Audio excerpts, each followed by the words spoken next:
In this week's episode, we're bringing you part one of our huge D23 Expo coverage. First up is all the Disney parks news you can possibly handle and then some. What was the secret project and why was it disappointing to some? Is DCA's Marvel Land getting a Phase 2 before Galaxy's Edge? And more importantly, does it finally have a name? When is the magic happening and why? Also, TSA declares war on Star Wars, Disney stores at Target, Bullseye lot update, and more on this fryless episode of the MousePIRE Podcast. I'm Anthony. I'm Diggs. Welcome to MousePIRE, your source for Star Wars, Disney, and everything in between. This is the podcast where both empires collide.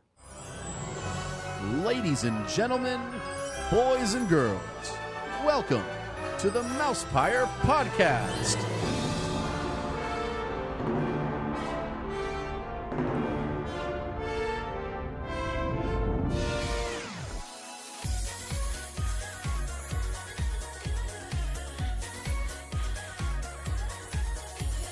Hey, what's going on? Uh-oh. The apprentice lives.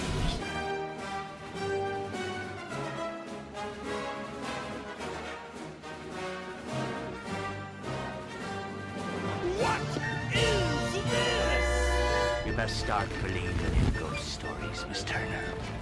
You're in one. Bring up me how to show up. I never had a friend like me. Some imagination, huh?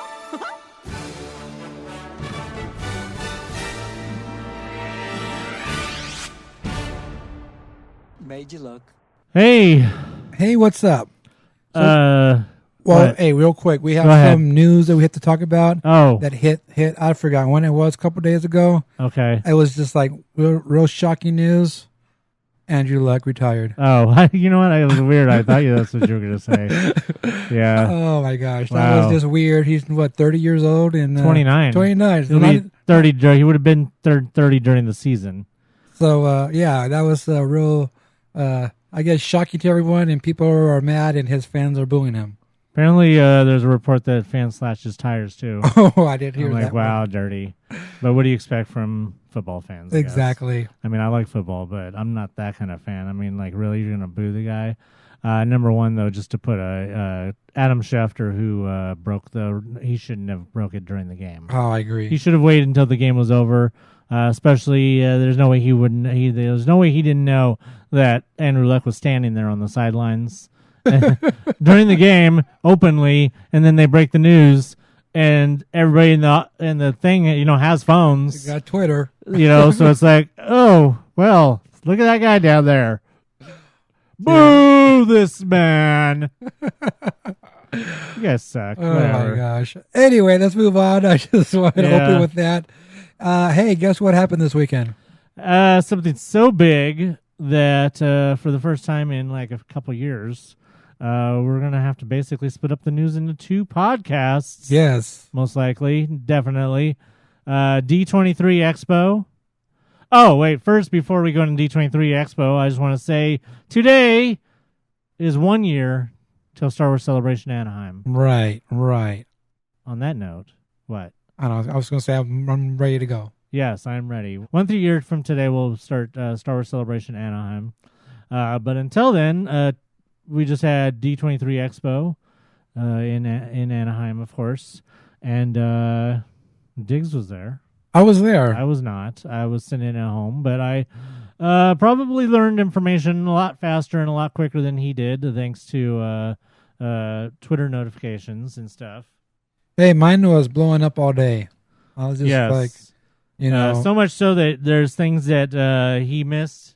Yes. And that I was telling that we're going to be talking about that he didn't even know about until I mentioned it. Right. But that's how it goes when there's a lot of shit going on. A lot of stuff going on. So, and let's see. I got there right after all the lines to get in because I wasn't going to try to deal with lines to get in. And of course, you had those people lining up the night before because they have to be the first ones in line to get merchandise so they can sell on eBay.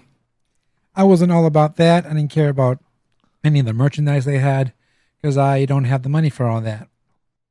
If I did have the money, I'd probably be in line and sell it on eBay too.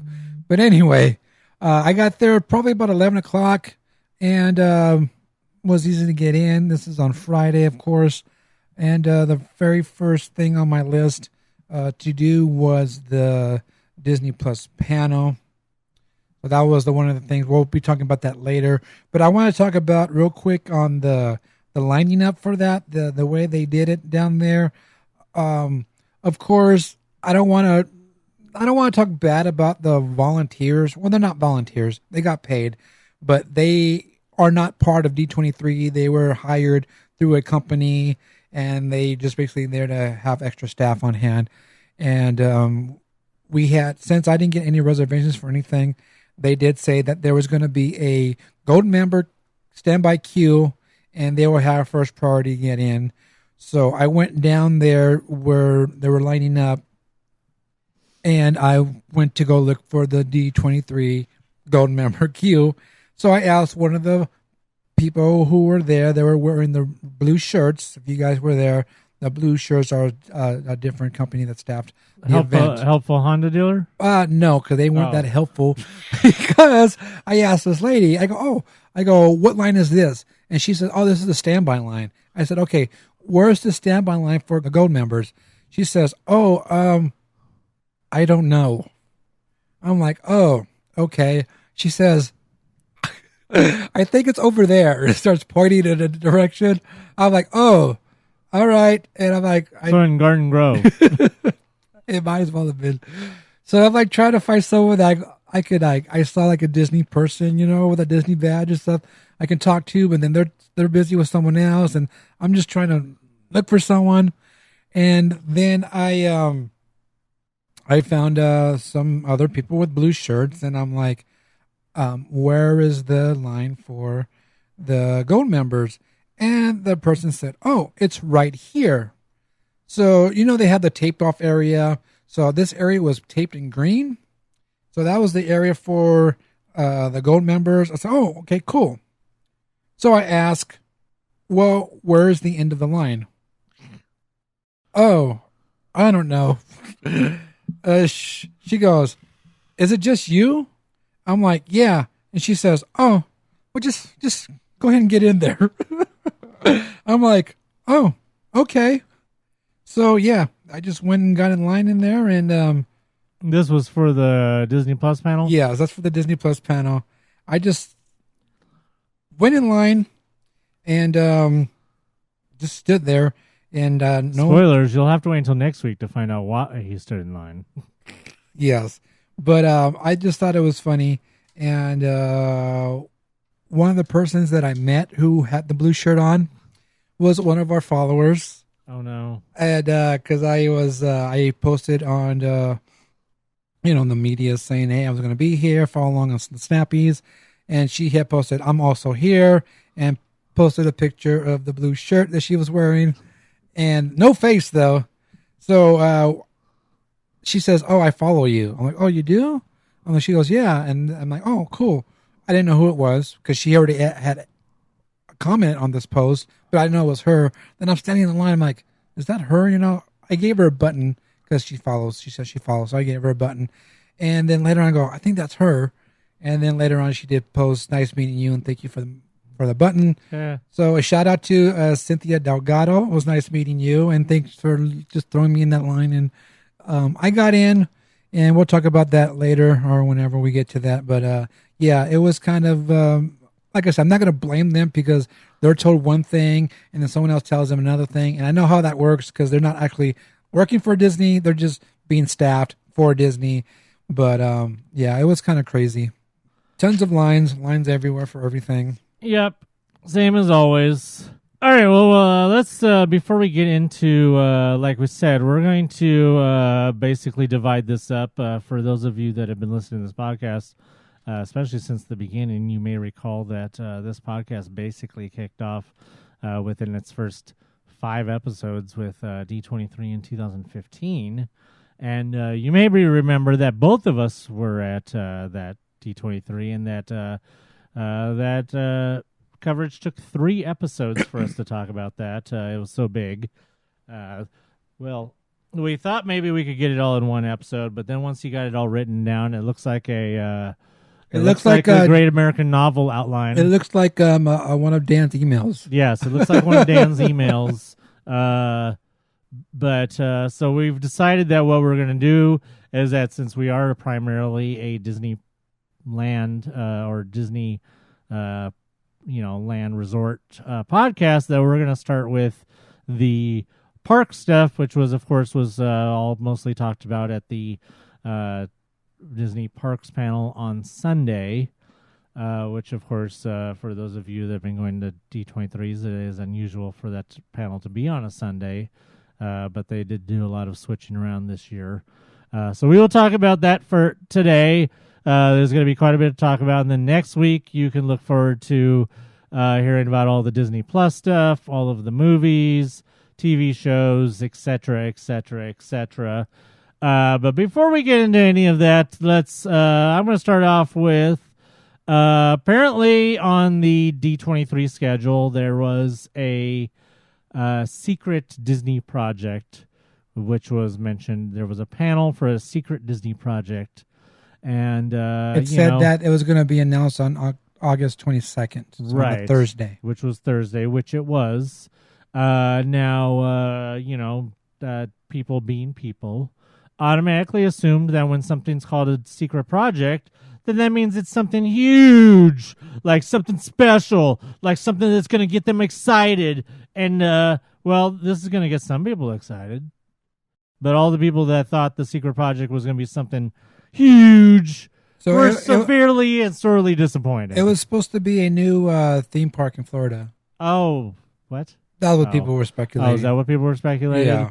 So Thursday we find out that the secret, quote-unquote, secret Disney project that everybody ended up getting all pissy about was actually a something that was really came no surprise to cast, current and former cast members, and that was a major original documentary. Basically, it's called One Day at Disney, and it's basically Disney cast members have a segment that it's either on the hub or it's in the magazine called A Day in the Life, and it highlights specific cast members every now and then. This is basically a huge integrated version of that, because this is basically covering, it's basically a day in the life, but it's a day in the life of cast members, Disney cast members all over the world. So not just Disneyland, not just Walt Disney World, but Paris, Hong Kong, Tokyo, Shanghai, anywhere where there are Disney cast members. This is going to be a Disney Plus original documentary. It actually is going to premiere on my birthday, December 3rd, on Disney Plus once again, and it will highlight hundreds of cast members over 5 continents that are working for Disney, and it's basically a big, huge tribute to all of the hardworking cast members all over the world for Disney. Now, of course, people being stupid people immediately would be like, well, I'm sure they'd rather have better pay than have a documentary about them. I don't think the ones that live in their cars are going to be able to see this. And, just usual on and on with their stupid comments and stuff. And, people are already pissed off that the secret project was a documentary honoring cast members. But it sounds interesting. I'll definitely watch it. I think it'll be very interesting to learn all about the things all over the world. So I'm looking forward to it. I will watch it. It's also a book. Oh, yeah, that's right. And it will also be very a la Ken Burns. Yeah. There will be a companion coffee table book to go along with it. I don't know if I'll get the book, but I will definitely watch the documentary. It seems very interesting. The only way I would buy the book is if I found out that there was a picture that Rebecca was in the book. Because they actually started this. She said that she actually kind of knew that they were doing this, but she didn't know what it was for. So this has been going on then since, of course, probably for a couple years. It's a couple years probably in the making. It's very interesting. And to all of you who are upset about this being the secret project, wah. They did have a trailer for it, but there's not really much to it, and it would be pointless for me to play it. What's not pointless for me to play is a video that they posted the same day, because on Thursday night, after the announcement of the secret project, they did post a few advance things as part of media night, as Diggs said, because of certain things that were totally open for people to see in the Disney Parks Pavilion, which is always part of the floor of the convention. Is a big, huge Disney Parks Pavilion. Of course, I'll always remember the big, huge Shanghai display that we saw in 2015, which was really cool, and then the really amazing model of Pandora that they had back then. I'm still mad I never got to see the whole Galaxy's Edge model. I only got to see like half of it. So, so let's check that out, and it'll be our kickoff for basically this whole episode, which will all be about Disney Parks announcements. If you are a Disney fan, this is where you want to be. The D23 Expo, the ultimate Disney fan event in Anaheim, California. Here's where we celebrate the Walt Disney Company. It's past, present, future. It's where you can find the latest news and information from Disney, Marvel, Pixar, Star Wars, and more.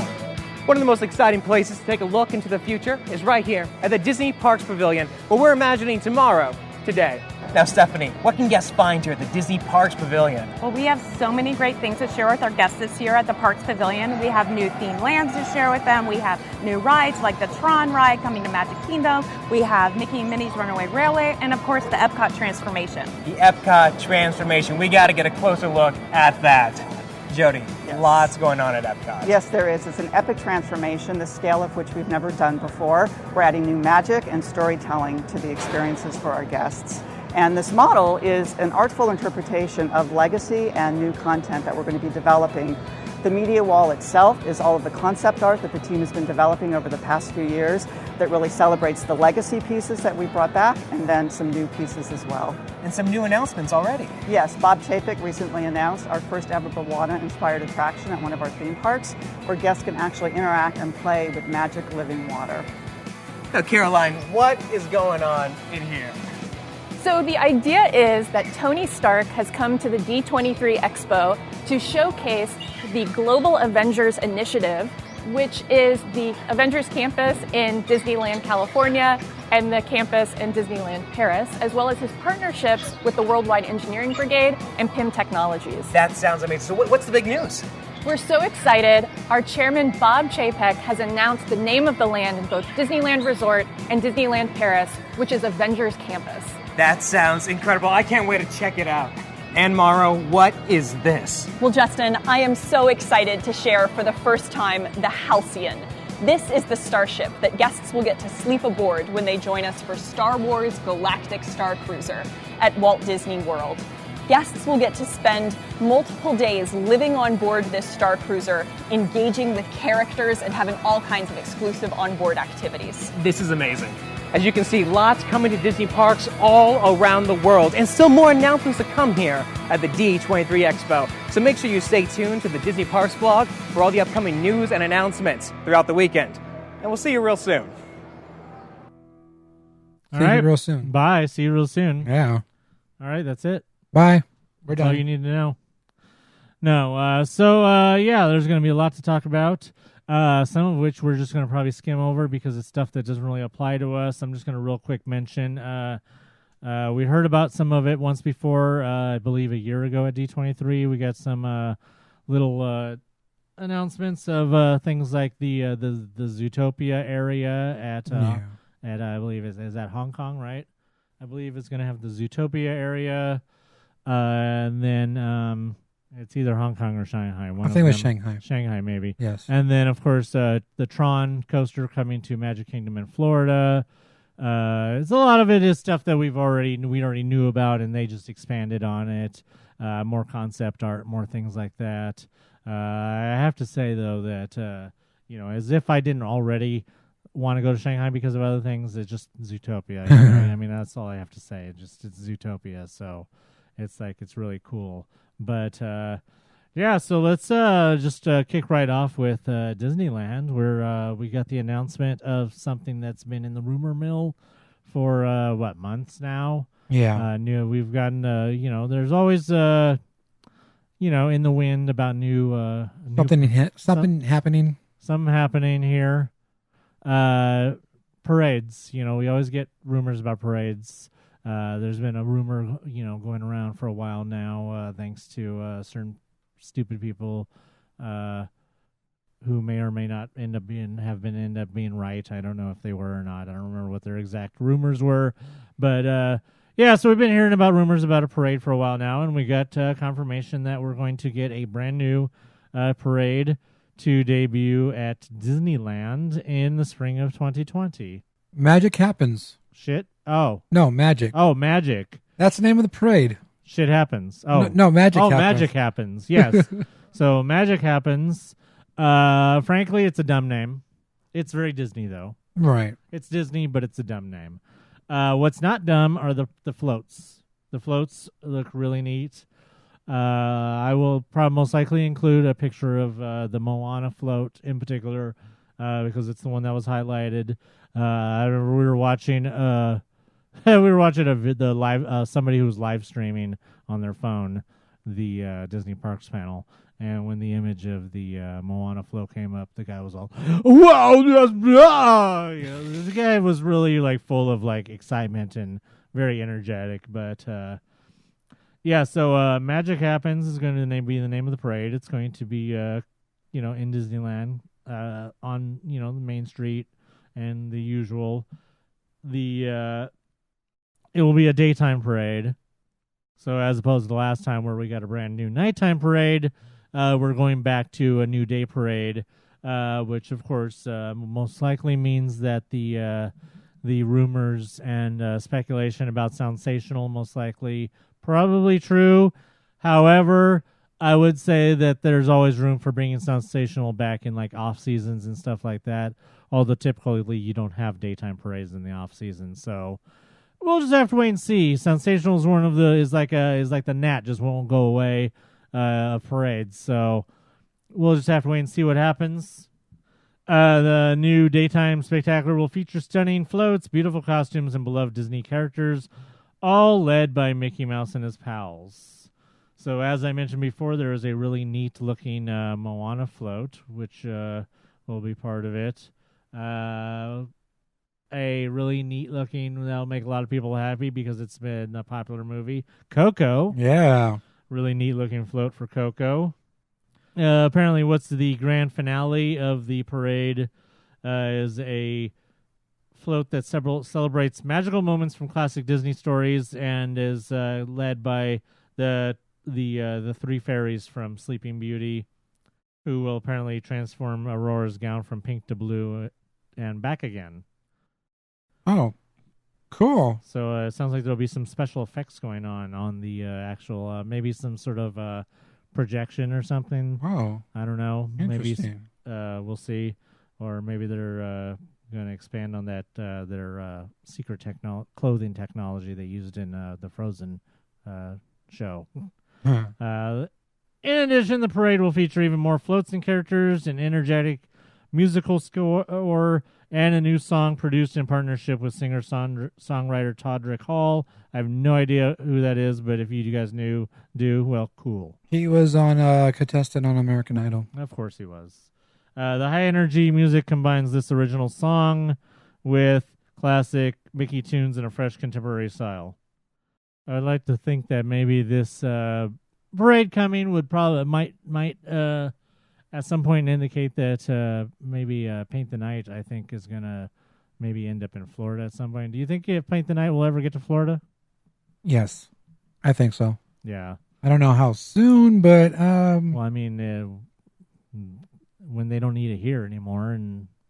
Well, it depends on what's going on. They're already going to have this parade, which they're going to want to have this parade be the highlight. But you're not thinking about DCA.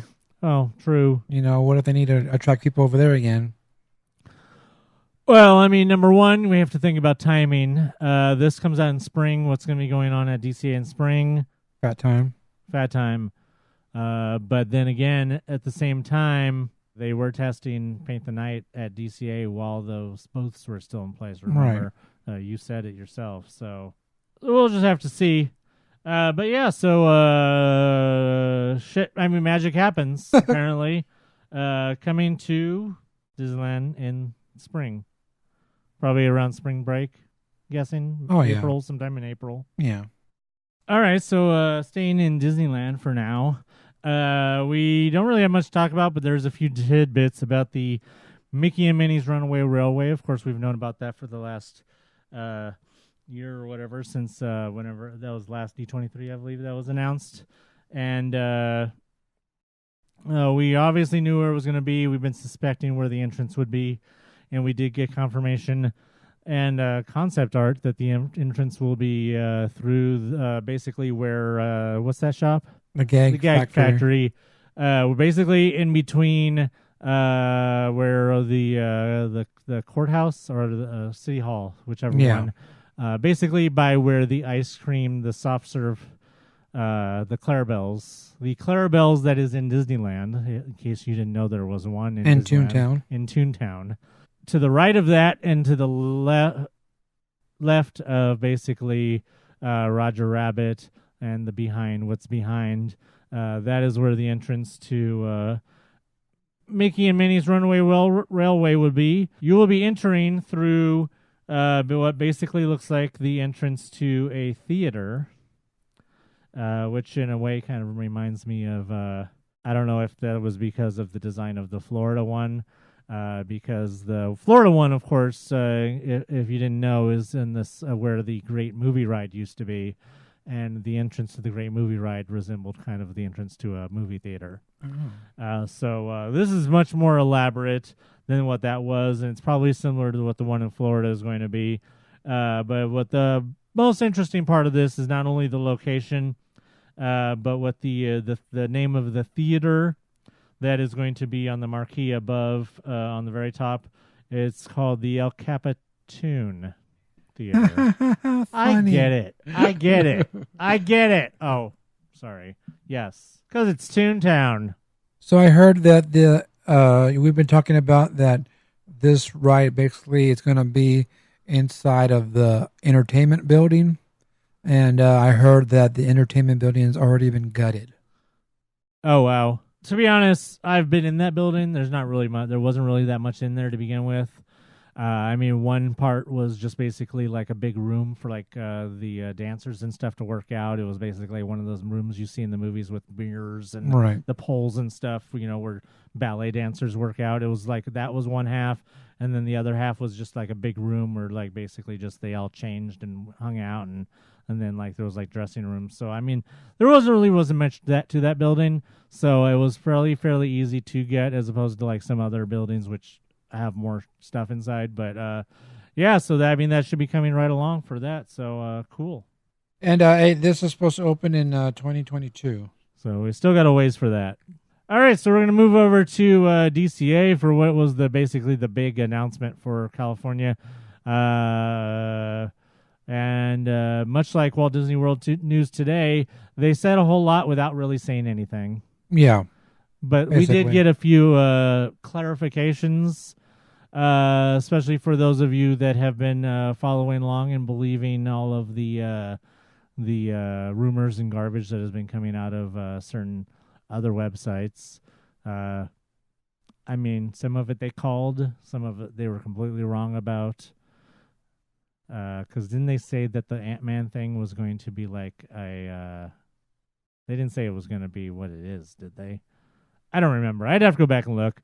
But so getting right into it, as you heard in the video, the aforementioned Marvel Land that we knew from the beginning because they kept saying it over and over again would not be called Marvel Land because of whatever legal reasons, legalese.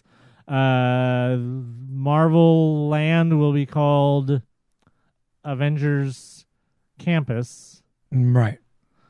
Although I thought Avengers Academy would have probably rolled off the tongue that better, yeah, but like nobody ever listens to me. So. No. Yeah, that would have rolled off the tongue. Now the thing about this is what we've been hearing about for years now was the whole connected universe thing of the Marvel parks.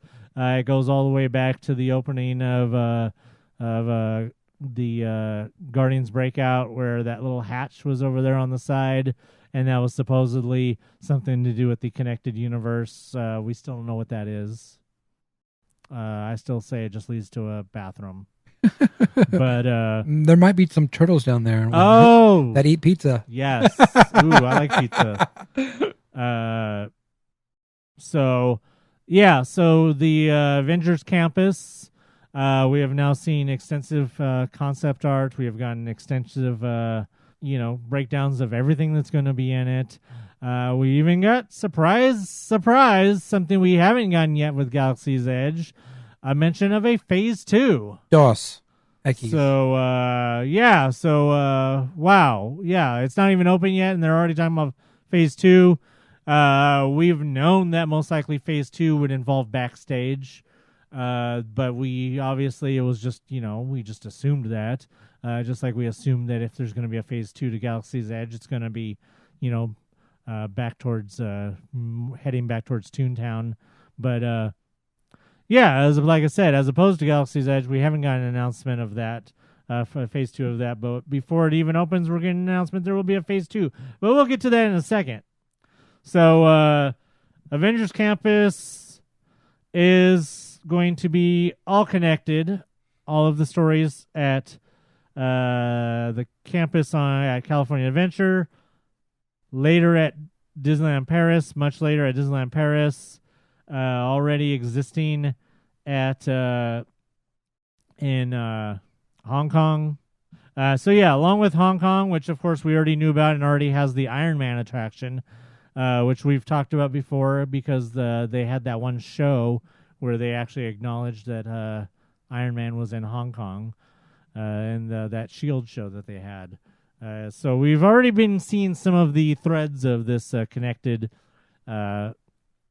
attraction universe, but we're going to be getting even more expansion of that by the fact that we're getting the Avengers campuses not only in Hong Kong, but we're getting ours here, and then Paris also will get their own things along with that. So, of course, the big thing is what we've been knowing about, and that is the big Spider-Man attraction, which, let's just say that has been met with, I'd say, lackluster response. All right, so the Spider-Man attraction, they've given us some details about it before. They've talked about the whole Worldwide Engineering Brigade, also known as WEB, which will be the building that will house the Spider-Man experience. Do we know the name of the ride? It just says WEB on the building. All right, so we don't really know what the actual name of the attraction is. Maybe it's just called Web. The first Disney ride-through attraction to feature Spider-Man. During an open house at Web, aspiring inventors are excited to invite you for a test drive of their latest invention, the Web Slinger vehicle, which allows you to sling webs just like Spider-Man. The attraction gives you a taste of what it's like to have actual superpowers as you help Spider-Man collect spider bots that have run amok. So it's basically Buzz Lightyear? Buzz Lightyear? Maybe better. Maybe better. It has to be better, right? I guess.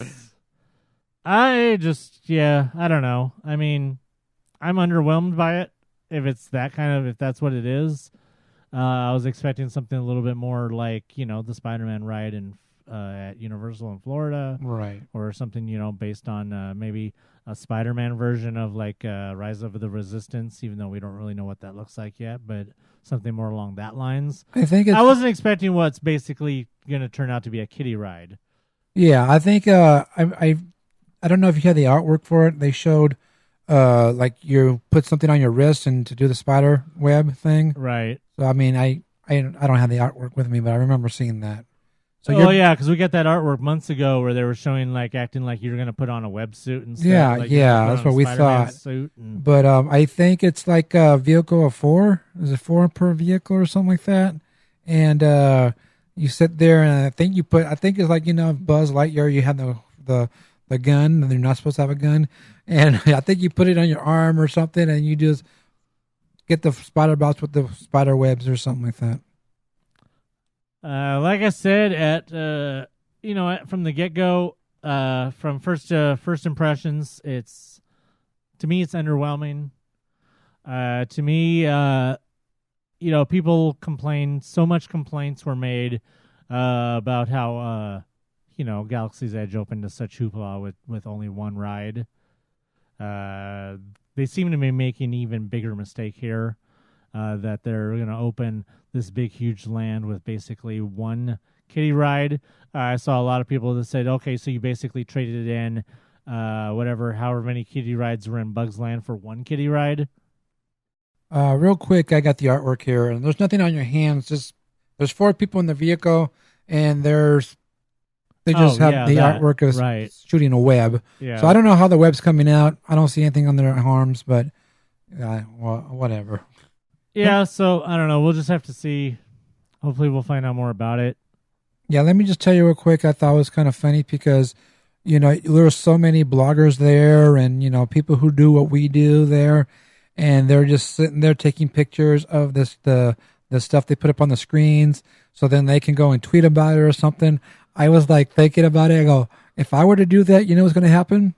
A second later, Disney's going to tweet about it. It released it. So I just waited till they did that. It just reposted it, to post it on the Twitters and retweet it there and just post a link on the MousePIRE Facebook. I'm like, why am I going to try to do all just that? Like that? Yeah, why am I going to do all the work and take the pictures that you can't, not a very good picture because you're taking it off a screen and try to, this is coming, this is this and this. I just thought that was funny. Those people are doing that. Yeah, there's very few examples of artwork and stuff that was shown there that didn't end up, especially with the ride, with the attraction stuff. There's very few artworks that didn't actually, end up in a Disney Parks blog post. Right. So, I mean, all of the artwork for Magic Happens, all of the artwork for, Mickey and Minnie's Runaway Railway, all of the artwork for Avengers Campus, all of it was basically released. So right. I mean, there was no real big surprises or anything as far as we didn't get to see that artwork. I just got to see a shitty picture. No, you got pretty good HD quality photos of everything. Moving on from Spider-Man, also they announced that also in Avengers Campus will be the PIM test kitchen. Just as Ant-Man and the Wasp use PIM particles to grow and shrink just about anything, PIM Technologies is using the latest innovations to grow and shrink food at this eatery. It sounds the same thing that Bob said. So, I mean, in a way that the rumors were right that the whole Ant-Man thing was something food related. I'm just curious to see what the context is of the shrunken food. They're going to have sliders. Now, this was sliders and tater tots. This was rumored to be a microbrewery. Oh, is that what that was? That was. That's what it was. Yes. Okay. You were wrong. Yes, you were wrong. You were wrong. What Again, a surprise. Just like you were wrong by the Country Bears. Yes. Also, to be found, there will also be a really cool. It doesn't even say it here. Basically, the Sanctum Sanctorum California branch, yes, of Doctor Strange's lair will be there in Avengers Campus. The concept art for it looks really cool, and that's presumably where you will always find Doctor Strange hanging out, because they do mention that there will be several heroic encounters throughout the campus, including Black Widow, Ant-Man and the Wasp, Doctor Strange, Guardians of the Galaxy, and superheroes from Wakanda and Asgard, and of course Iron Man. Well, wait, I thought he was dead.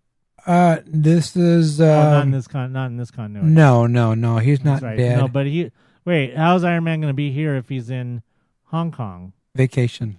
Oh, I see. So when this opens, maybe they're going to have something going on in Hong Kong. Refurbishment. Yes, the Iron Man ride is going to go on refurbishment, so he can come here and hang out. But hey, we had the debut of Iron Man at that party. Right. What do you call it?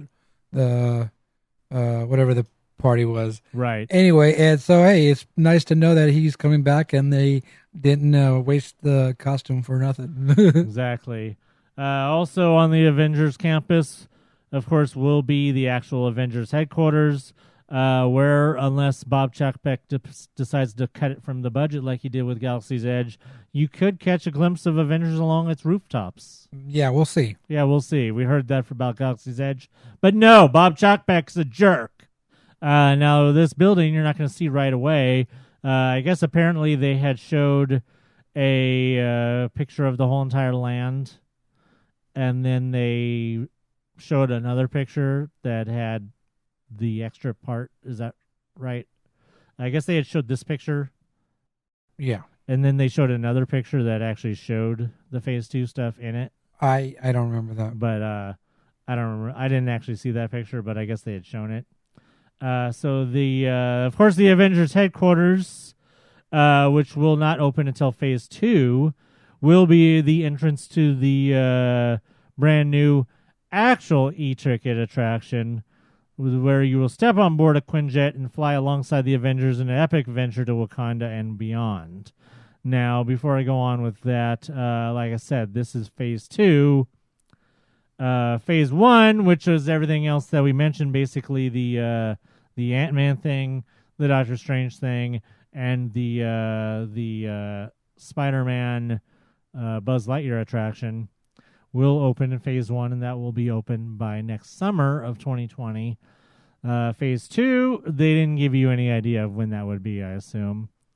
No, they didn't. Presumably, I'm guessing that if they're talking about it, that they're looking at probably maybe within a year, maybe by 2021, this stuff might be done. Who knows? They don't really give us an indication of it. But,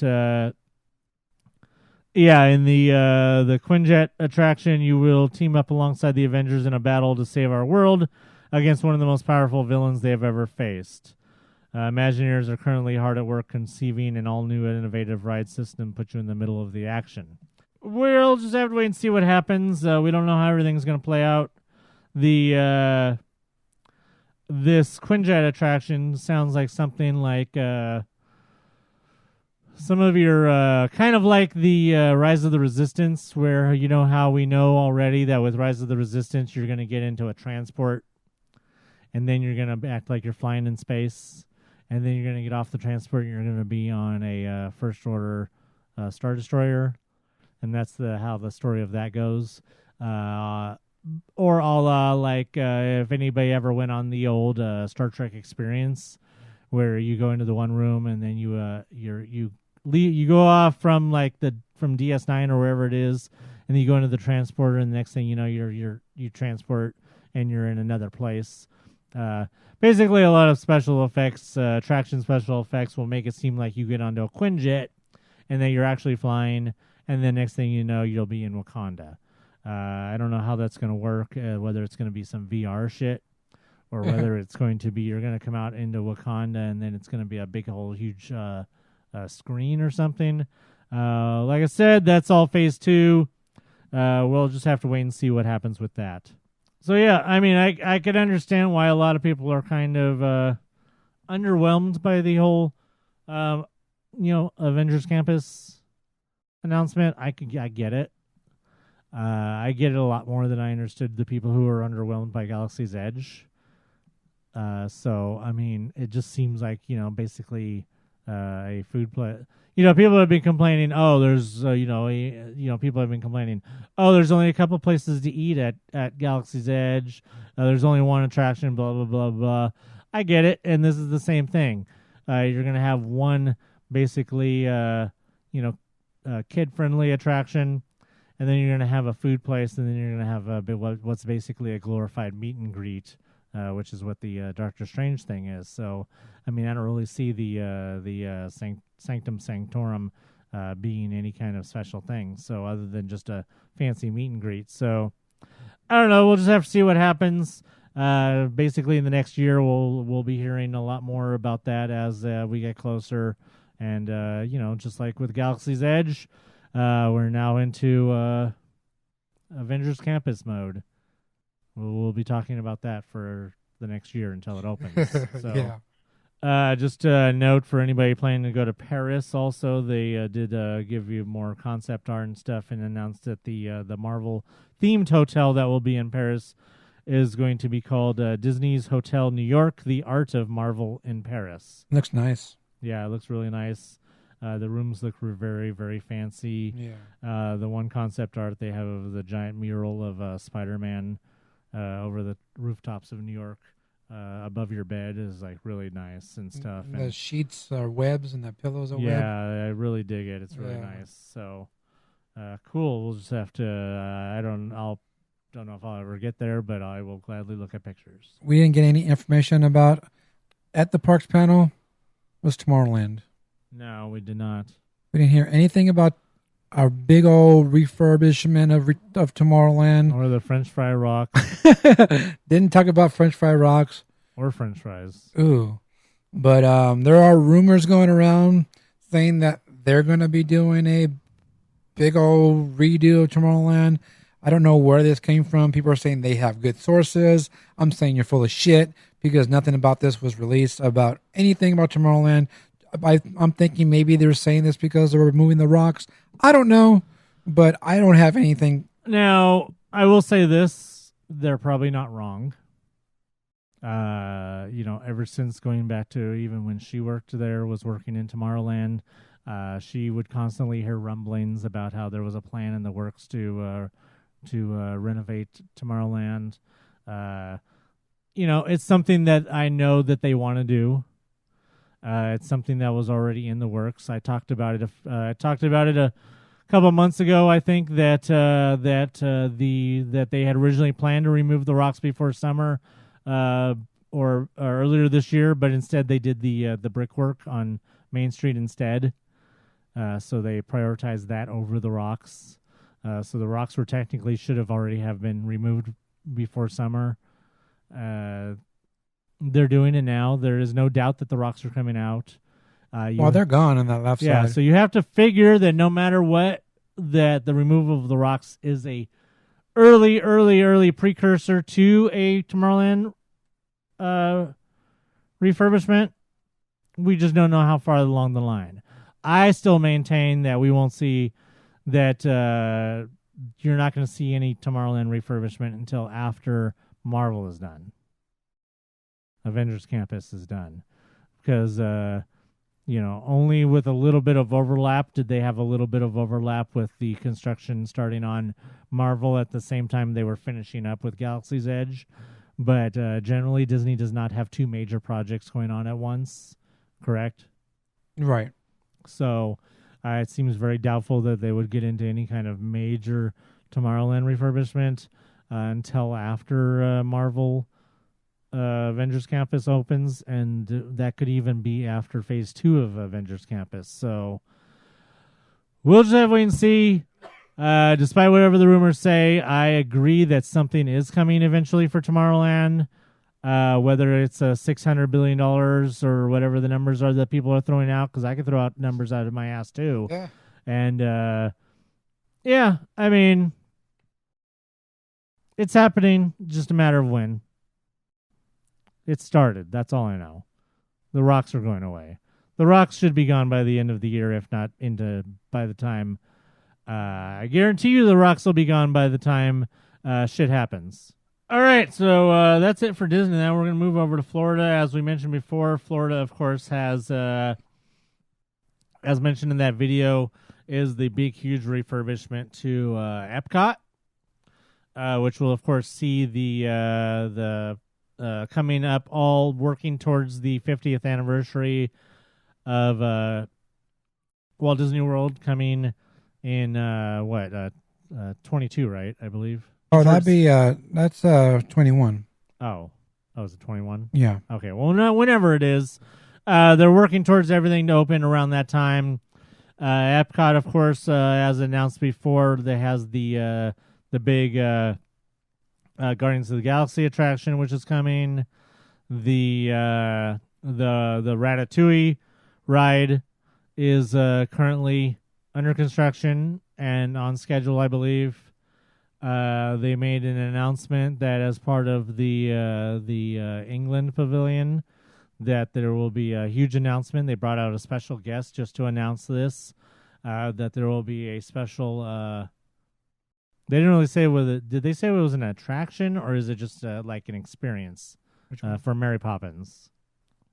I think it's an experience. I think I read something today that it wasn't an attraction or something like that. I do know that you'll enter through her house to do this. So yeah, they did say. So they brought out Dick Van Dyke to help make the big announcement that as part of, like I said, as part of the Great Britain UK pavilion, that they will be adding a big, huge Mary Poppins thing, which will include a replica of the street. Yes. Including all the houses, including the Banks house, and then so that's very exciting. And you'll probably be hearing the cannon go off too. Oh yeah, from the next door neighbor. Yeah, that would be great. So that's just a little bit about that. We don't really have any details, so you'll just have to wait on that. What else? Of course, their Mickey and Minnie's Runaway Railway over at Hollywood Studios is coming along, and I believe that's supposed to be open before ours. I think that opens because ours is 2022, right? Yeah. Yeah, theirs will be open in 2021 for the 50th anniversary. And then, I think there was a couple other things. Oh, yeah, the Tron, of course, is on schedule probably for also 2021, if not next year. I don't know when that's supposed to open. I heard today that they are starting to put up basically like the scenery, like the walls or stuff. For Tron? Yeah. Oh, so cool. Just an example, like the tubes over here at the Credit Coaster, they're starting to put like the facades around the tracks right now. Oh, neat. So I saw a picture of that today. Cool. All right. So the other one of the other big announcements, probably the biggest announcement. Well, actually, there was actually a kind of a lot of hubbub leading up to D23 about this particular thing, and that is the Star Wars themed hotel that was announced, I believe, last year, or was it like 2 years ago? I don't know.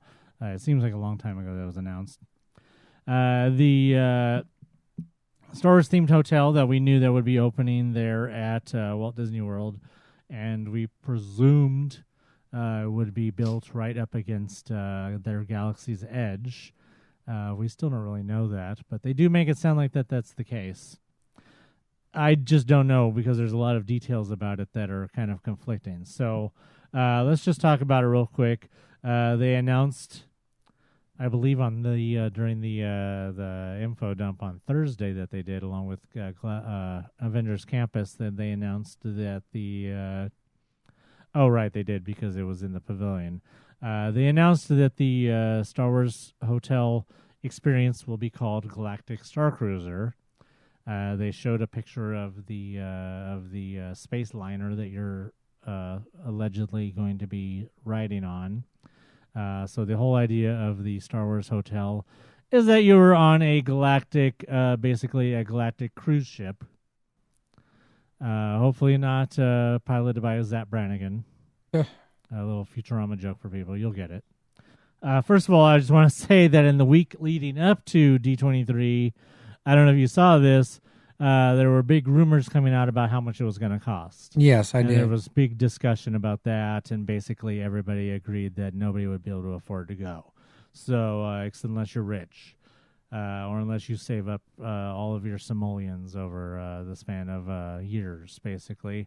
It would probably cost as much to stay in this hotel as it would for a whole entire Walt Disney World vacation. So, number one, there was a lot of discussion about the price leading up to this. But anybody who might have been kind of iffy about the price, once they found out all the details, may have either pushed them over the edge to be like, oh, well, screw it. It sounds worth it. Or it'll push them over the edge the other way and be like, nah, it definitely doesn't sound worth it. So, first of all, like I said, they had a model in the pavilion of the Star Cruiser that you're supposed to be on, and the name of it is the Halcyon. The Galactic Star Cruiser will offer a 2-night itinerary where all guests arrive and depart together, similar to a Disney cruise line. In fact, basically the whole experience is being treated more like a Disney Cruise Line than not, which begs the question of why they didn't just, instead of announcing 2 brand new ships, why didn't they take one of those 2 brand new ships and design a ship completely Star Wars and make it an actual cruise? That's a good idea. Unless that would have just been more money and they thought that keeping it as a hotel would be more cost effective. I don't know. I just think if they're trying to make it seem like a cruise, why not actually have it be a cruise? Right. Because then they could have just designed the whole cruise ship from the floor up, from the keel up, so to speak, to just basically look like a spaceship inside. But anyways, it will be a hotel, though. So unlike any typical cruise, you can become the heroes of your own Star Wars story in a new type of immersive experience that only Disney could create. Wait, where have we heard that before? Oh, I think this time they might actually do it. I don't know. When he was talking about it, that's when I was like, oh, we heard this before. Right. And yes, I think the way they wanted Galaxy's Edge to be, which is not what they said when we first heard about it, is now they're like, you know what, we can do it here at this hotel. Which is, I assume, what they planned on doing altogether from the hotel. But I'm guessing that a lot of the thrown away or Bob Chapek rejected concepts from Galaxy's Edge will be integrated into the Galactic Star Cruiser experience. You will cruise the galaxy in style aboard the Halcyon, known for its impeccable service and exotic destinations. On board, you will stay in well-appointed cabins. I don't even know what that means. What is a well-appointed cabin? That means they'll give you a room number. Oh, okay. On board, you will stay in well-appointed cabins, experience onboard dining, make a planet-side excursion to Black Spire Outpost on Batuu, and much more, which, of course, definitely says that it's going to be connected to Batuu. But that brings up a whole lot of questions, which I will get to when we get to that part. Throughout the journey, you will be invited to delve deeper into your personal adventure by participating in onboard activities, interacting with characters, crew, other passengers you meet, and becoming part of the action and the broader Star Wars saga. The adventure begins when you arrive at the Galactic Star Cruiser Terminal at Walt Disney World. You check in for your 2-night experience. You will then be invited to enter a launch pod for transport into space.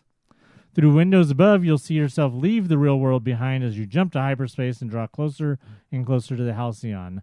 Once again, this will be another one of those technologies, like probably similar to the getting into the transport on Rise of the Resistance, right? Or probably what the Quinjet thing will be like. Maybe it's like going on Haunted Mansion and you're in an elevator. Oh, right. Yeah. It looked pretty cool what they're talking about. And when the launch pod docks with the Halcyon and the airlock opens, you will step into the ship's main deck atrium to begin your journey through a galaxy far, far away. A visit aboard the Halcyon becomes a multi-day story that interweaves with members of the crew, other passengers, familiar Star Wars characters, and of course, as mentioned, the excursion to Star Wars Galaxy's Edge at Hollywood Studios. Now, different things. Something that we may sound familiar to us from quite a while back that we talked about. The all-immersive experience also features entertaining activities such as wielding a lightsaber while facing off against a training remote, where you may discover your own connection with the Force. Now, I'm stroking my chin beard right now. Just thinking back to, I don't know, a couple years ago, we talked about some supposed patents that Disney had taken out. Oh, right. And one of them was very specifically about a lightsaber thing with to be used with the training remote. Right. Well, there now it is. we know what that was for. And I would suspect that a lot of those patents that we talked about, I don't know how long ago, long before we knew exactly what was going on with the Galaxy's Edge, because a lot of it we assumed was for Galaxy's Edge. So I'm thinking that a lot of this stuff we heard about when we talked about the patents thing was at least a year and a half, 2 years ago, maybe. Yeah, I'm going to say that. So, yeah, we know where probably a lot of it is going then, was probably for this, but this definitely for sure. visiting the Star Cruiser's bridge to learn about ship systems and how to operate them, including navigation and defense skills that may come in handy during journey through the adventure-filled galaxy. Some fun facts. Every window in the Halcyon, including those in each cabin, has a view of the galaxy beyond, with ever-changing vistas as the ship progresses from place to place. Now, I think I saw an example of that at D23. Okay. Over like at... a practical example? Yes. Oh, cool. It was right in front of me. It was over at the Disney Volunteers booth they had there, and basically it was showing you an example of what they're building for children's hospitals. Now, what they're doing is they're doing the very first one over in Children's Hospital in Texas, and they're basically want to make the waiting rooms and the hospital rooms more welcoming. You know, they don't want the kids to feel like, you know, I'm in a doctor's office type of thing. So they showed us a waiting room that basically had it has a TV in there, and it has this little chip card, and you can interact with the TV and put what you want to, you know, whatever's going on the TV. And then also they had these windows in there, and it had different scenes. And the one scene we had, well, I went in there twice, but the second time when I went in there was Star Wars, and you were out in space, and you saw like the Death Star out there, and like it was like a window, you know, looking outside into the space. They also have one like, you know, be any Disney theme. If you're like in like Moana, you'll see the ocean or stuff like that. So I think that was like, when I heard that, Neat. I'm like, hey, I just saw that. So yeah, that's pretty cool. Now, my question is, and what do you think? What do you think the outside of the hotel is going to look like? It's obviously going to be windowless, except for maybe like in, there might be windows in places that are like cast members only. You know, they might have windows in like rooms that are cast members only. Right. But for the most part, the living spaces of the hotel will have no windows. Presumably right down to the, the lobby and everything. Because if you're doing this whole launch pod thing, that may even be like some other building where you take, like you said, maybe some sort of transport, an actual transport, or maybe something even similar to in Florida at Harry Potter. You know how you take the Hogwarts? You could take the Hogwarts Express from Universal Orlando to Islands of Adventure, from one part of Harry Potter to the other, and it's basically an actual train that goes between the two parks at the top, but it's windowless. There's there's screens in place of the windows, so it actually looks like you're traveling on the Hogwarts Express. So, I mean, is it going to be something like that where you have like the pod is someplace else, so you're not even going to be checking in anywhere actually near the hotel? You might actually have to take this actual pod that moves, that may go along underground, or it may go in some like covered like tunnel or something like that, and then you'll get off in, like they said, the atrium, which is maybe like the basement of the hotel or underground or something. Because once again, no windows. If when you see out into space, that means everything, all the quote unquote windows that they have, that the guests have, will all be basically virtual screens. Yeah. So what is the hotel going to look like on the outside? Is it just going to be a big plain-looking building with a few windows interspersed? Is there going to be some sort of cool paint scheme on it? Because if it's going to be close enough to Galaxy's Edge for people in Galaxy's Edge to see it, it's going to have to be themed for the background. Or is it going to be like behind the spires of Galaxy's Edge where you can't even see it? Is it going to be a flat long hotel, so that way you're not going up and down, everything's long? Maybe instead of your usual tall, 30-story luxury hotel, maybe it's a luxury hotel that's been placed on end horizontally, and everything's like, maybe there's only 2 or 3 floors, but it's a really long hotel, and it's actually hidden behind the spires of Galaxy's Edge or something, where you can't even technically see it until and then there's some like special way for you to get into Galaxy's Edge. More than 'cause likely, you're going to obviously- have your own entrance, I would right. think. So that's the kind of things I think about. I think about what's it going to look like on the outside. Obviously, if there's no windows, it's going to look weird. Mhm. But with the way the design supposedly is that it's a long spaceship, does that mean it's also going to be a long, flat hotel rather than your usual tall hotel? So it's all very interesting to think about those sort of things. You'll also be able to explore the Halcyon and perhaps discover hidden spaces deep in the mechanics of the ship, perfect for uncovering secrets or holding secret meetings. And then something that was supposed to happen with Galaxy's Edge. Choices you make during your adventure will help determine how your Star Wars story progresses. Right.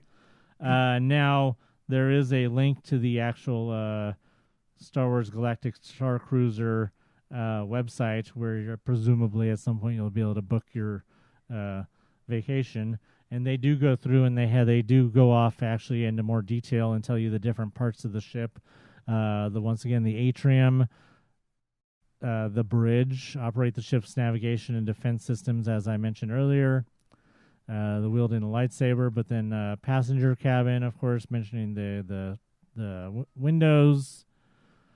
The Silver Sea Lounge. Sip a drink in this stylish lounge, a warm and inviting retreat for passengers of all ages. So it definitely sounds like there will be some sort of real cantina there, maybe based on the original concept of the cantina that was supposed to be in Galaxy's Edge, but was nixed by Chapek, perhaps. Definitely the cantina that everybody wishes Oga's was.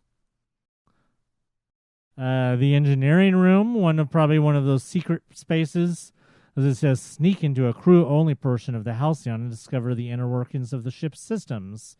And they have concept art of some kids crawling through ducts and kids playing with things and just causing trouble and blowing the ship up. I don't know. And then, of course, it mentions the space pods. Launch into space and dock with the Halcyon. Now, we don't know when this is going to open. I would assume that they're talking about it in so much detail that they might have it ready by the time Rise of the Resistance opens. I don't know if they'll have it ready in time for... that opens in December. Yeah, December 5th is when their Rise of the Resistance opens. Apparently, I had heard word that people in Walt Disney World are not happy with the fact that they decided to open it in December, and that they wish that theirs had also been delayed to January because they think it's a huge mistake to open it during the holiday season, which is the reason I said why ours was not going to open during the holiday season. You would have thought that it would be in the same case, but basically they don't have any details. If you go, like I said, if you go to the Galactic Star Cruiser, Star Wars Galactic StarCruiser.com.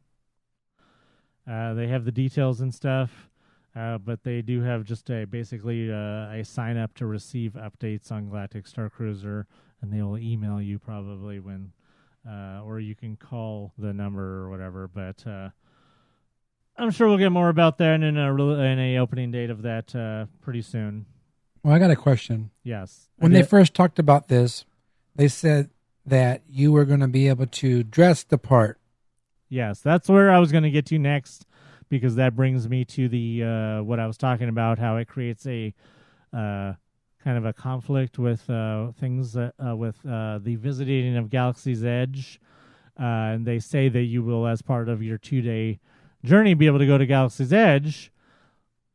But yeah, there has been no mention of the costuming thing, which was mentioned originally when this was first announced. The Star Wars Hotel was first announced.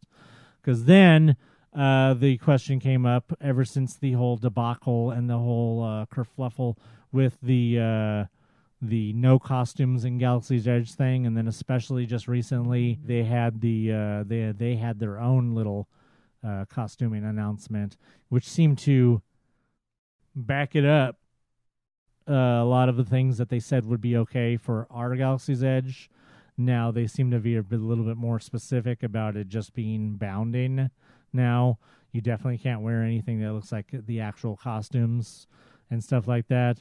So if they were still planning to give you costumes to wear for the whole Galactic Star Cruiser experience, how does that work for going into Galaxy's Edge? Is it okay for those people to wear costumes? Are people who are staying in the Galactic Star Cruiser going to visit Galaxy's Edge and be harassed by security? Or have they just completely dropped the whole idea of the costume? I'm going to say they dropped it because you don't see anything in the photo on the concept art. Right. You see the people with a lightsaber, but you don't see them dressed as in robes or anything like that. And I believe the first time they announced it, they showed white robes that you're going to be wearing, or white outfits. Right. And you don't see anything of that in the concept art. Nope. So I think they dropped that idea. I think so too. And I think the reason they did it was because of the whole Galaxy's Edge thing. That originally they probably were going to allow costumes in Galaxy's Edge, but then they're stupid, and once the whole idea of having costumes in Galaxy's Edge went away, it kind of made the rest of it go away. Now in some of the concept art, you do see some kind of them wearing some kind of like futuristic clothing. But it's, obviously it's not real Star Wars-y clothing. But, I mean, you do see them wearing something that's kind of like a cross. Basically, it looks like they're wearing like civilian clothing from Star Trek, which always looked like shit. I don't know. We'll just have to wait and see what happens. So, yeah, we'll let you know more about that when we find out when that's going to open. All right, so there's like a lot of stuff to announce for Florida since the 50th anniversary is coming up, and they said this year that they were going to be celebrating all the parks over there, not just Magic Kingdom. So all the parks are going to have a big old party going on, which seemed pretty cool. But they also announced this new digital thing that's coming out. It's called Disney Genie, which is basically an app. And this is basically going to replace the old what did they call it? The thing you used in conjunction with your Magic Bands? Your Magic Band. You had the whole thing where you connected the Magic Band to the thing, and then you can schedule all of your whole Walt Disney World trip through this, and you can do all your fast passes and stuff. I believe that this is basically what's going to replace that, and then some, right? Is that what this sounds like? Yeah, it says that Disney Genie will make planning easier and more fun by providing customized itineraries geared to your interests right at your fingertips. Basically, if you go onto the app and you say, I like thrill rides, I want to ride roller coasters, I like this type of food, I want to eat at 3:00 or whatever, it's gonna plan your day for you. Basically, you don't have to keep to it. You can, if you decide, you know what, I don't want to eat at 3:00, I'm going to change that to 2:00. You can do that. It's just basically showing you, hey, this is what you want to do. This is what you're going to do next. Things like that. They did stress that point that you can change it at any time. And it also says they'll give you notifications and say, hey, maybe you want to do this. Maybe you want to do that. Give you more suggestions, things like that. When they were talking about it, I thought it sounded really cool. I thought it was a pretty good idea. But of course, that's over there, not over here, since they have more stuff to do over there compared to here. But I just wanted to talk. I still want Magic Bands. I know, huh? I just wanted to talk about that real quick because when they were talking about it there, I was like, wow, this is really, really interesting. So if you guys head over there to Walt Disney World, check out Disney Genie. This is going to be starting up late 2020. So look forward to that and that during that time. I think it's cool. Maybe we'll get something like that over here. You never know. So also at that parks panel, it was parks and merchandising products. And they announced that they're going to be putting in some Disney store, basically section inside Targets. They're going to be rolling out with like maybe 30 locations or something to start with. I know I saw the list. I don't remember how many locations there were. And I know that Marietta's going to get one here in California. And I think there was another one. I don't remember where it was. So many people go to Marietta. Well, I think what they're doing is basically small markets first. Putting them where there's no Disney stores. Right. So basically where I live, there's like 3 Disney stores I can go to. So they're putting it in the markets where there's no Disney stores, and they're putting Disney store products into Targets, which is pretty cool idea. I mean, there's already been a lot of Disney stuff in Target. I see this as an eventual phasing out of Disney stores, maybe. If they can get basically a Disney store into Target, then there's no need for an actual Disney store anymore. Because then you just say, well, it's at Target. Right. Because anymore, you know what? I mean, to be honest, there's not really a whole lot of Disney store that's exclusive. Right. I mean, Disney stores are usually kind of disappointing anymore. They are. Basically, you could take all of the stuff that's at Disney Store and you could definitely put it into a Target. I'll be interesting to see how they do that, because, I mean, if they're going to have, X number of aisles that are devoted to Disney, do you have it as like a section of its own where it has the aisles, but then they like have a big marquee and they make it act like you're actually walking in? Well, from the concept art they showed, it looks like a Halloween section, back to school section. So something that would go like in a corner. Right, Okay. right. So that's what it looked like to me.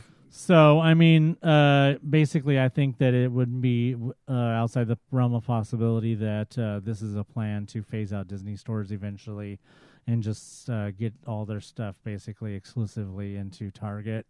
Because, I'm sure Disney stores are not very cost effective for them in the long run. It's probably just more of a novelty or a history thing for them just to keep having Disney stores. Disney Store just had its anniversary, a couple years ago. Yeah. So, I don't know. Like I said, I see this as a way to eventually phase out Disney stores. We'll see. Maybe it's just a way to expand. All I know is damn Target. Well, you know what? I didn't even think about that when they announced that. That's something I didn't even think about. And then you think about it in the long run, it'd be cheaper because now they're just going to rent out space instead of renting out buildings. Exactly. So, and paying rent to the mall. Well, and they probably don't even have to rent out space. I mean, geez, I'm sure Target always has plenty of sections in their stores that are basically wasted space.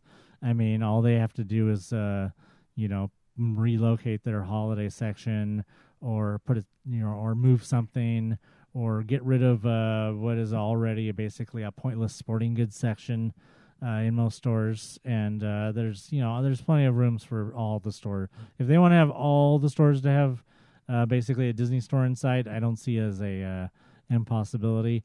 With the exception, the only problems I could see maybe is that a lot of Targets have undergone refurbishments themselves in the last few years.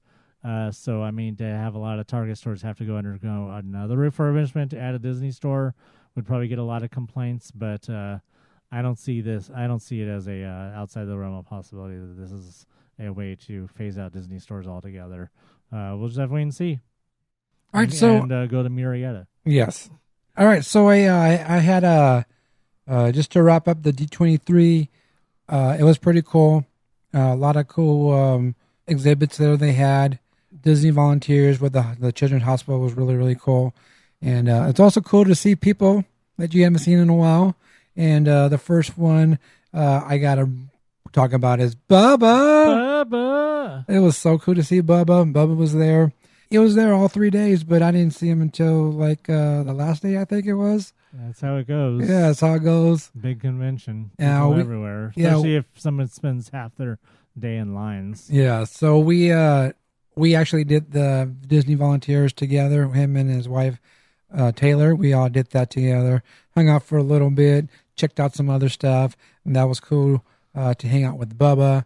Also got to see Joey Pittman from the Disney Universe podcast. Had Fat Tie with him, and it was pretty cool because I saw pictures of them eating hot dogs. No invite. I got up. It was after the panel, the parks panel, and I saw him. I went up to him, hey, what's up? And he was just gonna go cruise around. He only got the pass for Sunday. Oh. And so he was gonna go look around. I was like, I was asking if he's gonna meet up with anyone. He just said, later on he's gonna meet up with some people. I said, cool.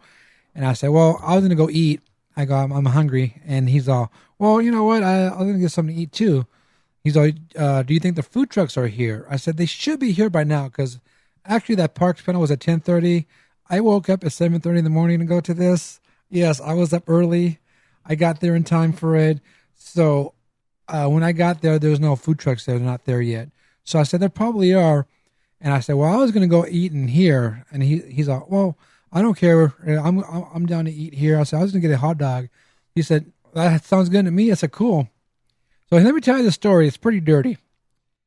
We were standing in line for hot dogs. Now, if you guys been to the convention center, there's like 4 lines in this snack bar area.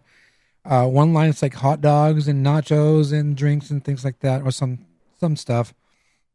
The other line is hamburgers, fries, and then basically you go up there and you just pull your burger. You pull, you just self-serve. There's other 2 that are cooking things. You order and you cook whatever, or they cook it for you and they give it to you. So I'm in a line that says hot dogs. And we're sitting in the line. It was a pretty long line because everyone just came out of the panel. Everyone's hungry. So we're standing there. And I asked for a hot dog. And the person told the other person, we only have 2 left. Okay, cool. It's me and Joey. We're just going to get 1 hot dog each. And then this guy who was standing in the wrong line goes up to the person and says, hey, I've been standing in this line for a long time. And I just realized I'm in the wrong line. I just want a hot dog. I was like, what? So they go and grab, and then while she was grabbing the hot dog, one of the ladies, he goes, oh, we want 2. They put 2 hot dogs down. They took them. And now we have to wait 5 minutes for a hot dog. I'd have said nope. You You just lost your business. That's why I called it a 5-minute hot dog. Because we got to wait for 5 minutes. Joey says, I'll wait. And I couldn't take one hot dog and just go and eat it. He's waiting in line. So I'm like, all right, whatever. So I'm standing there, whatever. You know what? They want to make sure the hot dog's at right temperature to serve. That's cool. Joey's I don't see the difference. I grab a hot dog out of the refrigerator and eat it anyway. So we're waiting for the hot dog.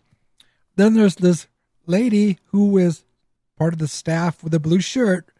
Basically, I guess she was on lunch. And she says, oh, I'm in the wrong line for a hot dog.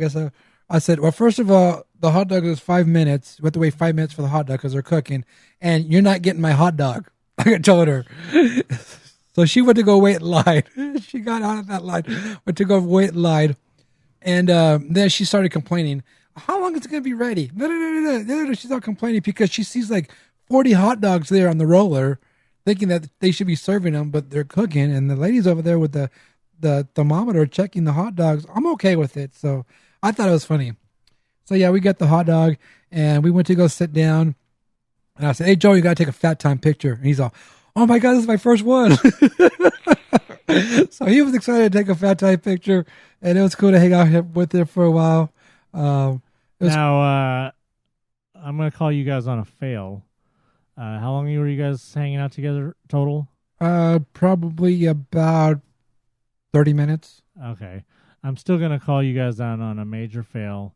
You guys are fail as podcasters. 2 podcasters getting together, eating, and neither of you thought for 1 second to do a quick crossover interview or any kind of little recording spot where you guys record something of you guys interviewing each other that you could have played on our podcast and he could have played on his podcast. All I know is both of you guys are fired. Failures as podcasters. That's all. In my defense, I got up early and I was hungry. So it was cool to see Joey, and it was also cool to, of course, bump into other people. I saw Debbie, said hi to her real quick, and then I was there, had an Autopia little display there, and there was a line for that.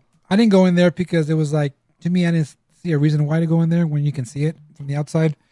And so I was walking by and someone said, MousePIRE. So obviously he's either a follower or listener. I don't know. I couldn't go really talk to him because he's in line. And when you're in the line, they have something where you go and sign up for something or do something. And he was about to do that. So it wasn't the time to talk to him. So I just said, oh, have fun and everything. So if you're listening right now, send me a message or something. Let me know who you are. But it was nice to see you. And thanks for recognizing me. And also we had another listener who came up to me while I was sitting down. She goes, aren't you Dick from MousePIRE? I was like, yeah. She goes, oh, I listened to you. she said, basically, she's one of those who are shy to come up to person. I'm like, I don't see why. Don't be shy. Just come up, say hi, what's up. She says she's actually seen me before at the parks, but I was in line for something and she was in line for something. She said, and couldn't really come say hi or whatever.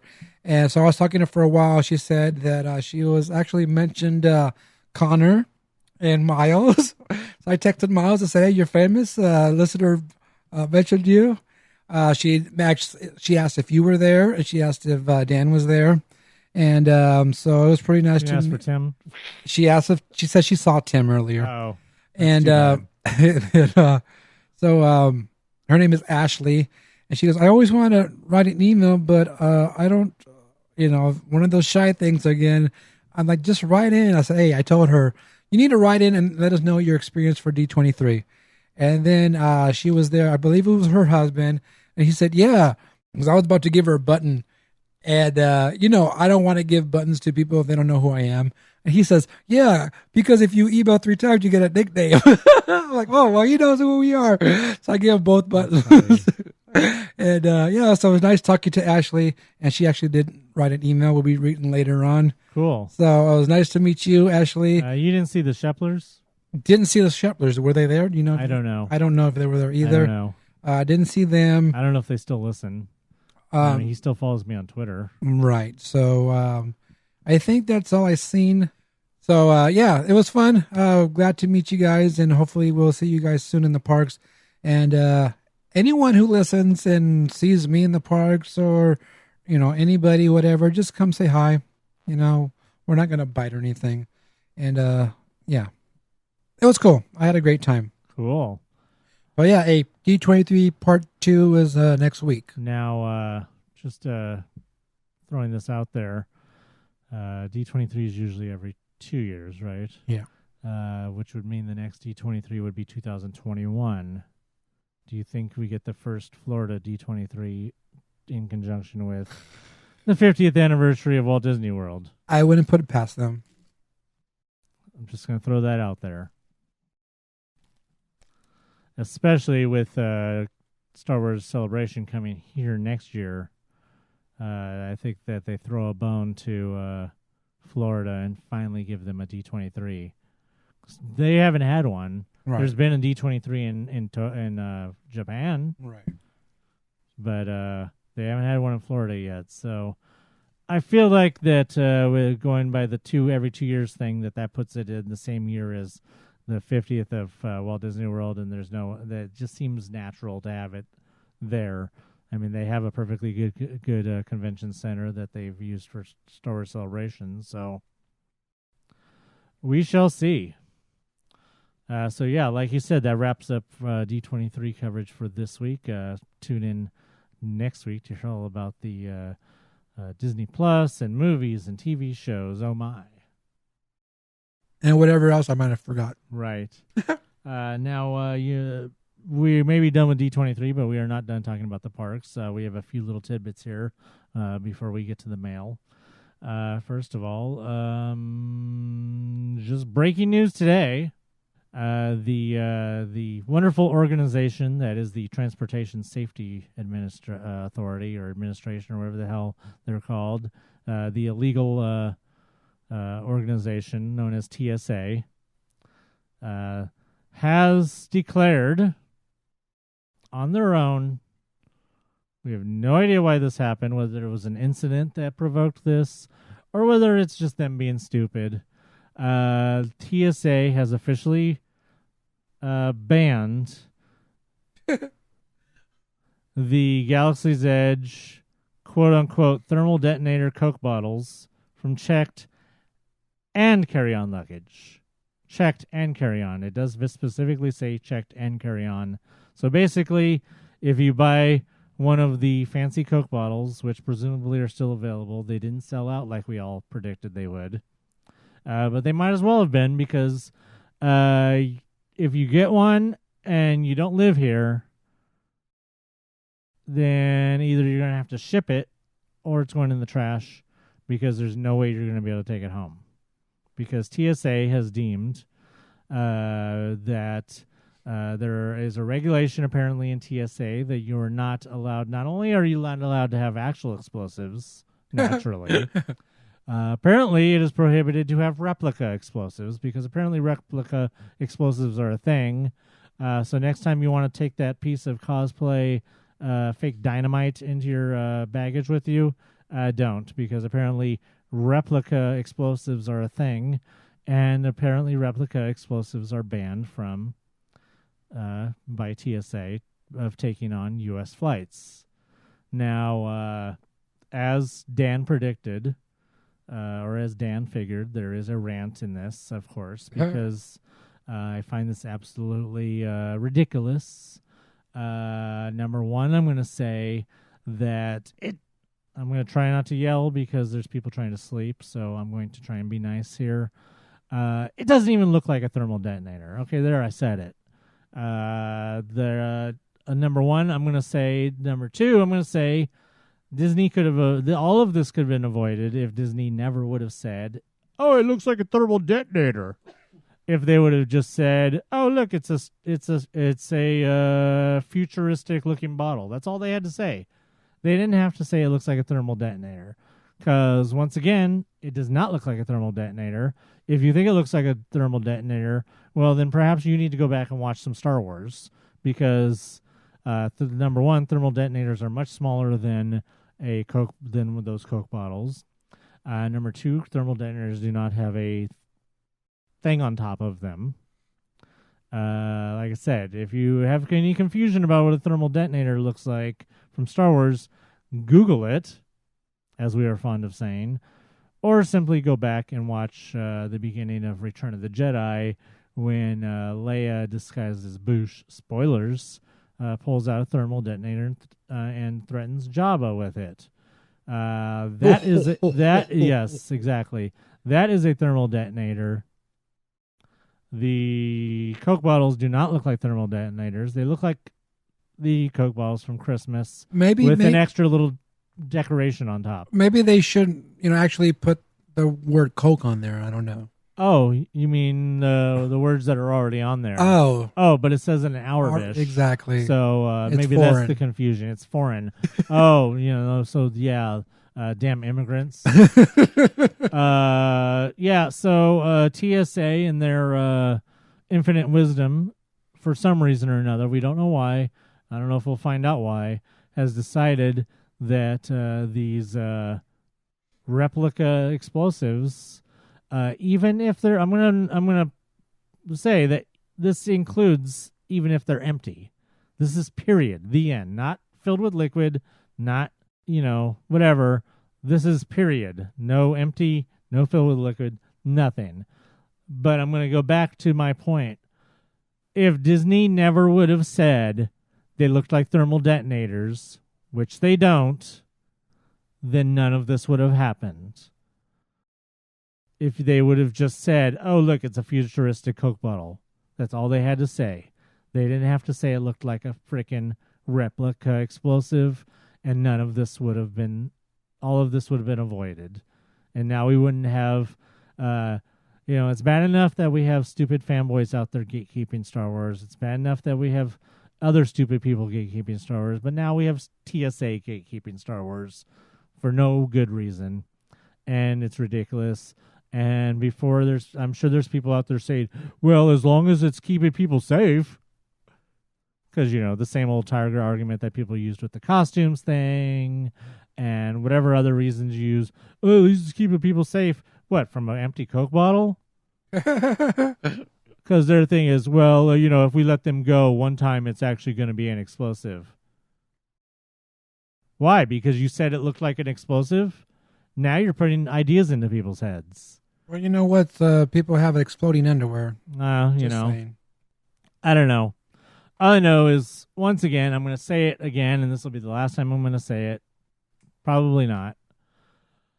If they never would have said it looked like a thermal detonator, which it doesn't, none of this would have happened. So speaking of things that come from Galaxy's Edge, we got word today that we've been telling you the ongoing saga of the Kyber crystals, where one moment they're behind the counter and you can ask for them and the next moment they're only being sold with the purchase of a holocron, and then they're back behind the counter. And then they're only with a holocron. Basically, it's back and forth depending on their stock. Well, now we've gotten word. I think I was talking about a couple weeks ago. I was mentioning how prices had started going up on certain items. I had mentioned some of the stuff, the plushes had gone up from $17.99 to $19.99, and I think I talked about that, or maybe I talked about it with somebody else. Things like that have been happening. Some of the plushes have gone up from $17.99, $19.99, and ones that were $19.99 have gone up to like $21 or $22.99 or something like that. The Sabak playing card game has gone up, I think, twice. Speaking of Sabak, the last time I was there with Giselle, we played. Oh, cool. Cast members said, "Hey, you guys in a hurry or anything?" I'm like, "No, why? What's up?" You know, let me teach you this game. Have you heard of it? I'm like, yeah. Do you know how to play? No. So he sat there with us and showed us how to play. Look at you getting to play Sabak before I ever get and there. I almost won, but he cheated. Okay? He cheated because well, he's from there. Yeah. House rules. I guess because basically you want to go to the lowest number and get to 0. And the way he was showing us, he forgot to show us with the dice, though. He goes, "Oh, we're supposed to do the dice. Well, we'll do it without it this time." So we're playing, and I had the card, or he was. You had your cards. You total them up. You know, green is positive, basically red is negative, and you pick a card. Either you pull down one of your cards, or you pick a card, whatever. And he put down one of his cards, and the card he put down would have made my cards to 0. And then he goes, "Oh, I don't want that. Oh, I don't want to do that." And he took the card back. I was like, that would have got me down to 0. So he cheated. That's all I got to say. Yeah, damn Batuans. Yep. Yeah, so like I said, a lot of things have been going up in price. It will remain to be seen if some of the bigger things like the lightsaber build or the droids go up. But we'll have to wait and see. But getting back to the kyber crystals, obviously, as you can tell, that the point I'm getting to is the kyber crystals have gone up in price, $2. They are now what they were before. They were $12.99. They are now $14.99. Supposedly they are, I think, $11.99 with your AP discount. I don't know what they were before when they were $12.99. But yeah, so those have gone up. So if you guys do find kyber crystals in stock, you can expect to pay more. So yeah, just the trend of prices in Galaxy's Edge going up has continuing. I can pretty much guarantee at this point I'll probably never get anything that has a kyber crystal. I'm definitely not going to pay $15 for one kyber crystal. That's just silly. So yeah, keep an eye on those price increases at Galaxy's Edge. All right, we got 2 more things, and then we will be done, pretty much, until the mail and then the mail. We've obviously talked about this is for you, Dan, especially.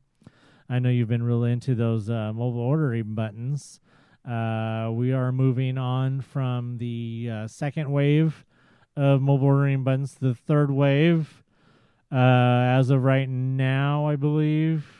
I think this has already started. This was as of Friday. Buttons are no longer available at Ward Wieners, Bayside Brews, Clarabelle's, Corndog Castle, Lucky Fortune Cookery, and Paradise Garden Grill at DCA. Or period, I mean. Probably period. They are also no longer available at Tangaroa Terrace, Tropical Bar and Grill at the Disneyland Hotel. Now, we had talked about last time, I think, that we talked about how they had not had any buns at Disneyland yet. Mm-hmm. And they still don't. But I will get to that in a minute. First, I will tell you the new buns. Starting with the Grand Californian, where the GCH Craftsman Grill, a.k.a. the former Whitewater Snacks, will now have a mobile ordering button. Also, over at DCA, the Cocina Cucamonga Mexican Grill, Rita's Blaha Blenders, Hollywood Lounge, Schmoozies, and Smoke Jumpers Grill all have the buttons now. And obviously those will be available until whenever they're not. So if you guys, has there really been, I don't know if we haven't done any kind of count of how long there have been. Has it been like a month? I'd have to go back and look at when we had talked about the last batch. Wasn't Dan here? I mean, that probably was about a month ago. So I'm going to say that they're available at about a month. Now, I can't guarantee that. I can't say that that's for sure. I'm just going to say that it seems like it was about a month ago that Dan was on the podcast and we were talking about the new ones at the other places. So, just keep an eye out. If you guys are interested in any of those, make sure you guys get over there and get them. The only one that would really sounds like it might look cool would be Smoke Jumpers Grill. Might be a kind of a cool button, but otherwise, nothing really interesting to me there. Maybe if Whitewater Snacks was still called Whitewater Snacks, that might have been a cool button, but I don't need tools, so I don't need Craftsman Grill button. Now, I said that Disneyland was coming, but first, they are giving us a sneak or advance notice of what buttons are coming soon. For DCA, coming soon. So get your hype up for any of these places. Adorable Snowman. Yeah. That one sounds like it'd probably be a cool one. Flows. The Pacific Wharf Cafe. And the Pacific Wharf Distribution Company. Cool. So those four are coming soon to DCA. Now, as I mentioned, there previously hadn't been any mobile order buttons at Disneyland, but they are coming soon. And I'm going to start with one that Giselle may get kind of excited about, and that is Bengal Barbecue is one of the ones that's coming soon. And I'm just going to go through the list here, and some of these are going to be probably kind of cool, and some of them may even be kind of surprising because Galaxy's Edge is included. So, Bengal Barbecue, Docking Bay 7, Idlewife Snacks, Galactic Grill, Gibson Girl, Harbor Galley, Hungry Bear, Jolly Holiday, the Milk Stand in Galaxy's Edge, the Mint Julep Bar, Red Rose Tavern, Refreshment/Coke Corner, Royal Street Veranda, Ronto Roasters, Stage Door Cafe, the Golden Horseshoe, Tiki Juice Bar, and Troubadour Tavern, the home of bacon sauerkraut. So all of those, they say, are coming soon. We don't know when. I'm guessing that if, like I said, if they keep up their kind of schedule, quote unquote schedule, we're looking at probably the end of September or beginning of October, maybe, when they'll start these. We don't know. They just definitely say they're coming soon. This is the first time they've mentioned anything, number one, about Disneyland or about that there are buttons coming soon. Usually they just tell you these are the ones, right, and that's it. So the fact that they're giving you a heads up on all the ones that are coming soon is kind of cool. So that way you can plan and be like, oh, I would definitely want that one. I definitely want that one. I definitely want that one. So just plan accordingly and just listen to the podcast and pay attention to when those ones come out. So, yeah. Get on it, Dan. Yeah, so Oogie Boogie Bash tickets can continue to sell out. How many more dates did we have sell out this week? 3 or 4? 3 or 4. I don't know, but 3 or 4. Boom, boom, boom, boom, boom, boom. But it's easier to tell you that there's only 8 days left or 8 nights left for party tickets, and that's October 1st. None in September. No, September's done. D-U-N. So tickets are left for October 1st, 6th, 13th, 15th, 20th, 22nd, 27th, and 29th, and that's it. They're going by pretty quickly, especially the end of this month. Probably be sold out some more tomorrow. I don't know, but those are the only days that are available. Remember last week I did say that by the end of August, half of the dates that were left would sell out, and at that time there were, whatever there was. So we're still working towards that being true. Right. So, that's all you have left right now. October 1st, 15th, and 22nd are $120 days, and the rest are $145. So those are going to be the ones that go next, so the 1st, 15th, and 22nd. Yep. So you guys better hurry up if you guys want those, want to go to the party and party with Oogie Boogie. Yep. And they're giving away something special for APs. Yeah, usually we have the the AP corners and stuff, and they give out whatever shitty stickers or things that they've given out before at AP corners. Well, they will be having next to Treat Trail, next to Goofy's Sky School at California Adventure, of course, during the party. They will be having a commemorative magnet that they will be giving away for valid APs, and you will need to have your valid annual passport and Oogie Boogie Bash admission ticket to get this magnet. And I must say that it actually looks kind of cool. I actually want it. It's actually they're giving away something for APs that I actually want for a change. Yeah, it's really cool. I like purple. Yeah, if you guys are APs and you guys are going to Oogie Boogie Bash, make sure you guys get over there to the Treat Trail next to Goofy's Sky School and get your magnet. I must say that this definitely doesn't replace getting a cinch sack, because it's the only time that cinch sacks are useful. Right. But it is kind of cool.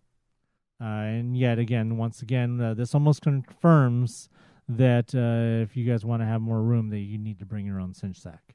Right. I kind of think that they're going to have this over there in the Paradise Gardens, where they always have the beer for when they have the festivals. To the right of Goofy's Sky School, you mean? No, to the wait, left. To the left. Yeah. Never mind. I'm just thinking that area. I was going to say never mind. To the right is Ord Wieners. Not Ord Wieners. Corn Dog Castle. I just think of that because I was just thinking what area would fit people to go, and I think that's maybe they'll have it right there. I can think of. Yeah. I mean, maybe the whole Paradise Garden grill, or the whole Paradise Garden is a treat trail.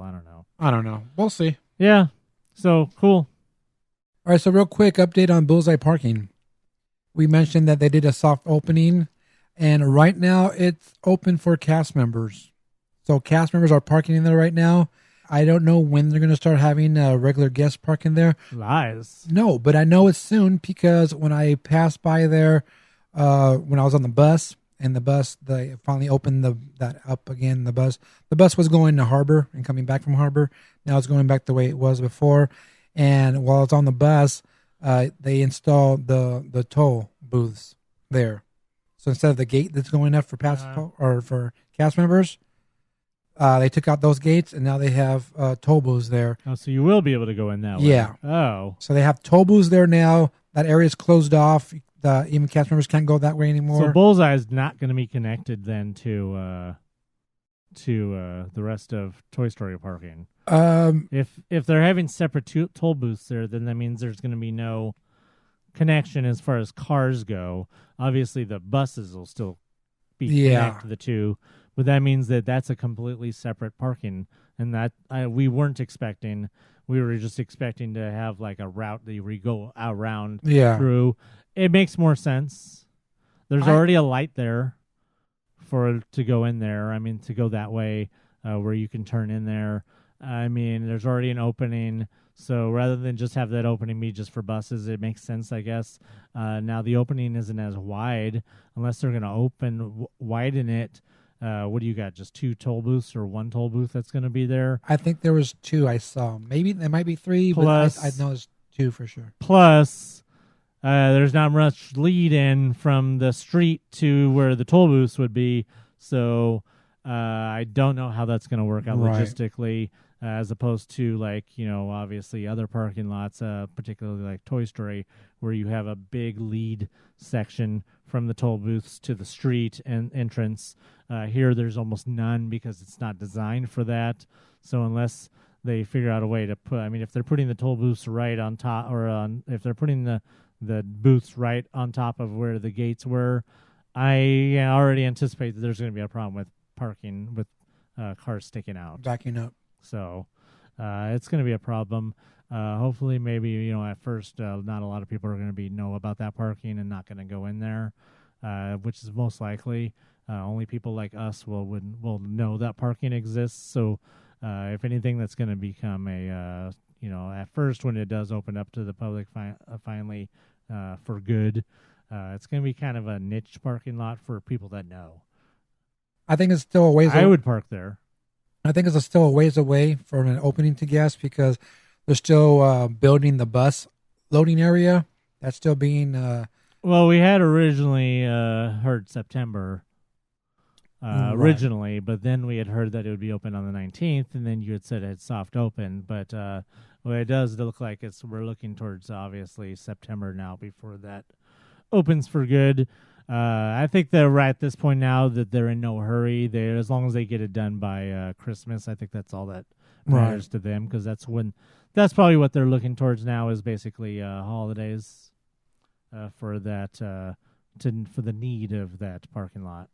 All right, so we're gonna move on to measles free mail. Yes, no measles here. All right, first email's from Ashley, who I told you met over there at D23. I don't know you. And her subject line is, "Hello, MousePIRE. Hi, MousePIRE. I'm a long-time listener, but this is my first time writing into the show. I've always been a little shy, but after meeting Diggs at the expo, I finally gathered up the courage." Okay, so it wasn't her husband, it was her boyfriend that was there. She says, "My boyfriend and I really enjoyed talking with you, and we love the buttons. Mine is probably displayed on my backpack for the whole world to see. I have a couple of thoughts on the expo that I would like to share. This was my 4th expo, and I attended all 3 days. Overall, it was a great time, and I enjoyed the Simpsons panel and was extremely fortunate to get into 80 years of Marvel Comics. It was really fun to learn some interesting facts about Marvel's history, and the comic that was given out at the end of the panel is really cool. Definitely a treasured part of my collection. I thought the show floor was fun too. Enjoyed seeing Jeff Goldblum at the Disney Plus Pavilion and met a lot of really nice people. This year's expo was not without a few issues though, specifically with line management and communication between attendees and cast members. As is typical, these issues don't seem to be fully resolved until the last day of the show. I attend San Diego Comic-Con each year, and I definitely can tell the difference between the way that convention is run from a logistic standpoint and the way D23 handles things. All in all, though, I had a great time, and I am looking forward to the next one. Thank you both for all you do on the podcast and on social media to keep us all informed. You guys are the best." And I hope there's one thing I remembered. She said, let me finish this. "You guys are the best, and I look forward to writing into the show more frequently. Hey, maybe I'll even earn a nickname. Talk to you guys soon, Ashley."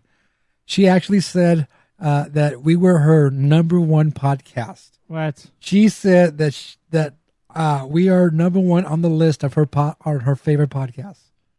I was like, whoa. We're not even #1 on my list of favorite podcasts. So that must be something. I think that's the first time I believe that anyone's told me that we are their #1 favorite. So that's pretty cool. It was clearly you've never heard Kevin Smith's podcast. It was awesome to meeting you guys. That's a better podcast with fat guys, I guarantee you. Okay, just one fat guy. Actually, he's not even fat anymore. So yeah, I know, he's not. So it was nice meeting you, Ashley. Glad you finally wrote into the show, even though I said you had to. Yeah, the lines were crazy. Like I said, people didn't know who went where and what line was for what, and yeah, it was just all crazy. All right, thank you for your email, Ashley. Later on, we'll talk about that. Probably going to talk about it right now, about the Marvel 80 Years of Marvel in the Comic Book. Next email is from Bubba. I know that guy. Subject line is D23 Expo. So real quick, he's putting up his highlights where Disney Plus wins the award for top presentation. We'll get to this next week, but he says Ewan McGregor surprising us that he's Obi-Wan. What If and WandaVision plus 3 new Marvel shows. Jeff Goldblum's new show, and of course, Mandalorian. Wow. Live action animation. Duh, Star Wars trailer in the poster. Onward, Amazing, and Tom Holland telling everyone, I love you, 3000, goodbye. Tearjerker. Jungle Cruise.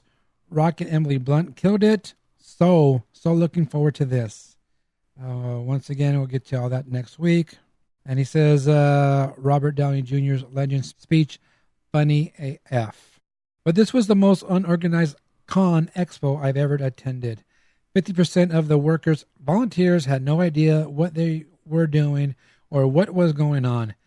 It deterred a lot of veteran D23 attendees to think about going to the next one, but I'm sure they will.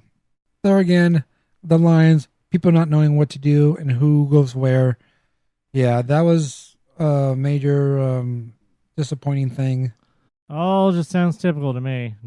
Now, let me tell you the story about the comic book they gave out for the Marvel. Yeah, is that that's the Marvel 1000, the D23 exclusive. Right. I had seen the reveal of the cover last week. It was really a neat cover with some of the Avengers hanging out with old himself, Mickey Mouse. I didn't know that was going to be given out at the panel. I thought that was going to be actually sold.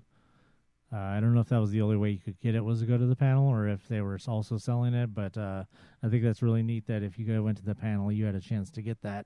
Unless that's a completely different cover. I don't know. Maybe they had 2 covers. Who knows? Well, the only way for you to get that was to go to the panel. Okay.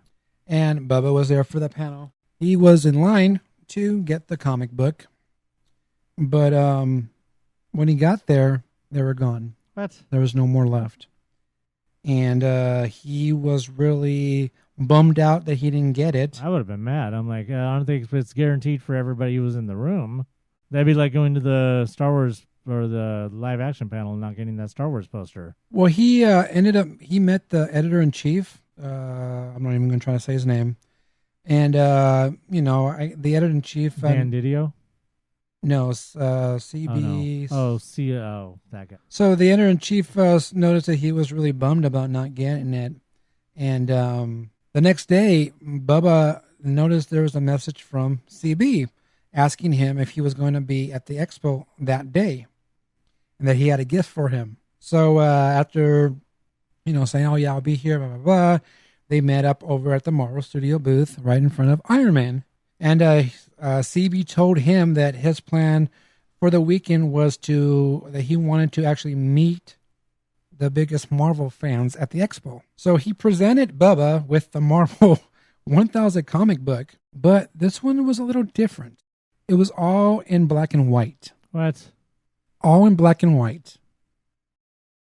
This was limited to 30. It came with a certificate of authenticity. And he actually got number 14 of 30. Lucky. So, yeah, Bubba was just so excited about getting this. He was just so, stoked. He told me the whole story. I was like, wow, Bubba, that is amazing. That is so cool. Everybody got the Marvel 1000. Who knows how many they made of those? And everyone got that. He got 1 of 30. Of this comic book. It's pretty cool. And of course got to meet the editor-in-chief again and took a picture with him. So I will include this picture on the YouTube so if you guys can check it out and the cover that's black and white. And then he got the 80 years hat too as well. So he still didn't get the regular comic though. No, but he got one that's even special. So that's still kind of dirty, but well, hey, he got 1 of 30. So can't complain about that. All right. Well, thank you for your email there, Bubba. Appreciate it. It was last minute. All right. So our next email is from Dan the Mailman. And his subject line is D23 Review. by someone else because I wasn't there. lagged on buying tickets and missed the 3-day and Saturday tickets, so just opted not to go. I've got celebration tickets though, so I'll live. Same. I was going to take a week off from the parks, but a friend called that he and his family were going for the day and invited me and the kids, so we went to hang out for a while. Got on some rides, including Grizzly, and by then, of course, some hashtag fat time. I had the Haunted Mansion 50th Dead Cadet funnel cake, which had the funnel cake with brownie, wild chocolate raspberry ice cream, and chocolate pearls. Man, oh man, was it good. Washed it down with a watermelon lemonade freeze. Those are good too. And some water. I will take a break this week and see if I can get a reservation for the cantina in a couple of weeks. Who's in? I am. I'm in. Let me know. I'll be there. And if it's a weekend, Saturday, Miles will go too. All right. See you soon. Dan out. All right. Quick little email from Dan the Mailman. Yeah, Dan was there actually. Right. I was there too that day after, the expo. I went over to Disneyland, just kicked it for a little bit. I didn't do much. I just sat there because I was tired. I was doing like 17,000 steps a day. So I was trying to take a break. So it was pretty cool. Just sit over there and listen to Mickey's dance party going on. And just chilled over there for a little bit. So, all right. Thank you for your email there, Dan the Mailman. Thank you, Bubba, again. And thank you, Ashley. 2 more, Ashley, and Anthony will think of a nickname for you. We're not going to give out any hints right now. If you guys have your own review of D23, the goods, the bads, the uglies, whatever you want to talk about, all you have to do is email us. MousePIRE@gmail.com. Do you have a special occasion coming up? Looking to personalize your trip with a keepsake? Create customized buttons for birthdays, engagements, family vacations, even bridal parties, or just because. Check out buttonsbydiggs.com today. Buttons by Diggs, Buttons by Diggs. Remember, those are buttons, not pins. That's going to do it for this episode of MousePIRE Podcast and D23 Part 1. Part 1. Uno.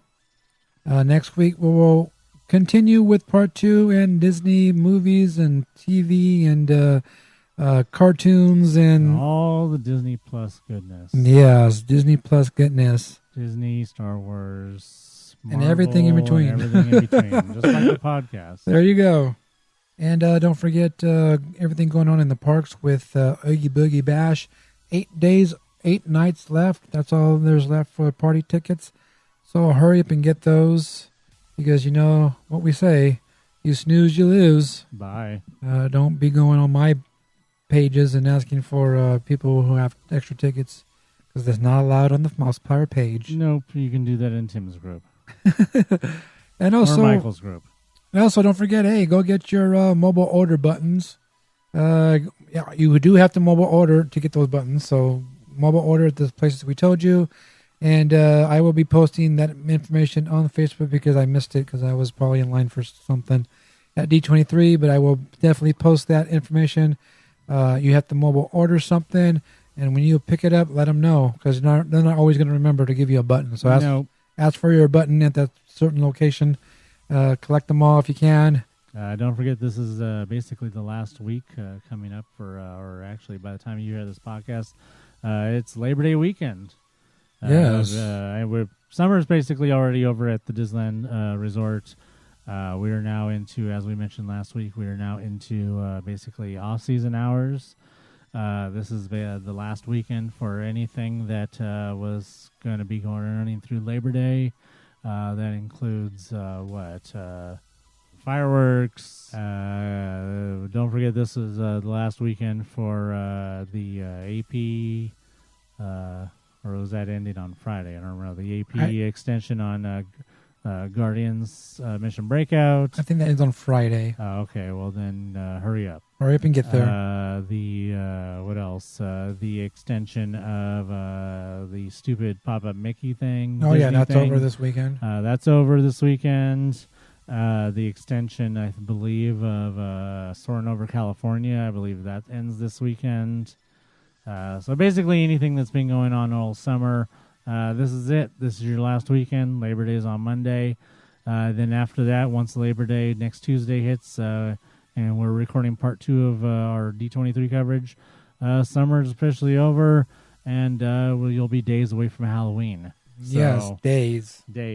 And just to quote Night Before Christmas, where two holidays collide, because it has been reported that not only is the giant pumpkin backstage, but also the snow for the castles. Yes, so, already backstage. You got the best of both holidays backstage right now at Disneyland, getting ready for both. So, and don't forget, if you see me in the parks or Dan, all you have to do is say, "Hey, what's up?" Don't be shy.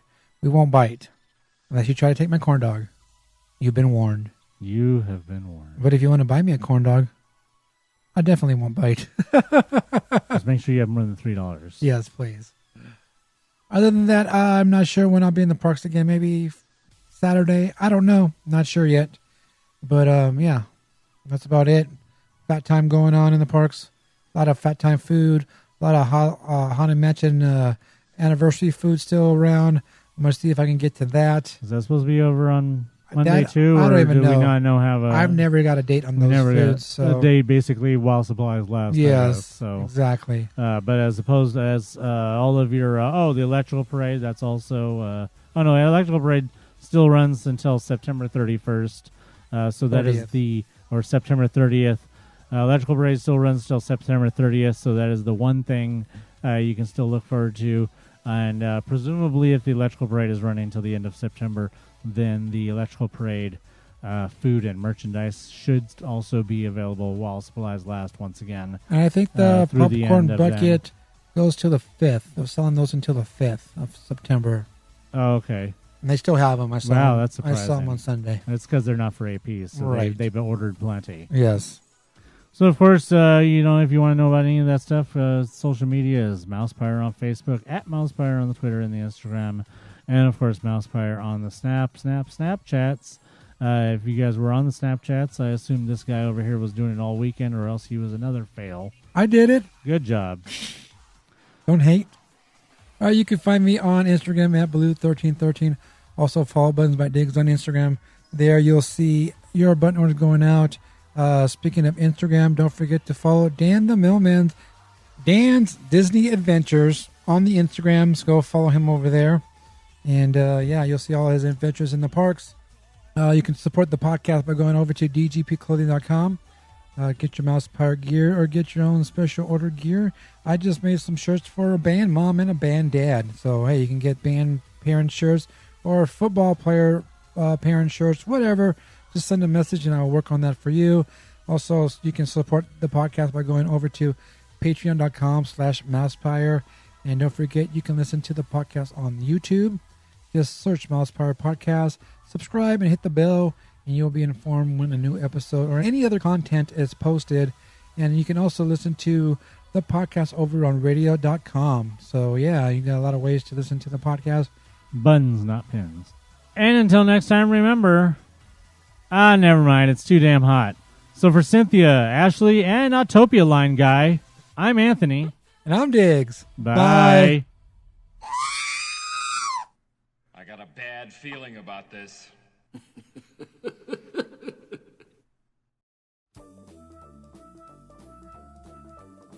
This podcast is intended for entertainment and informational purposes only. Audio, sound bites, and other clips are property of their copyright holders. All original stuff is ours and property of MousePIRE.com. The inspiring adventures are invited to, or aspiring, and you will be entering.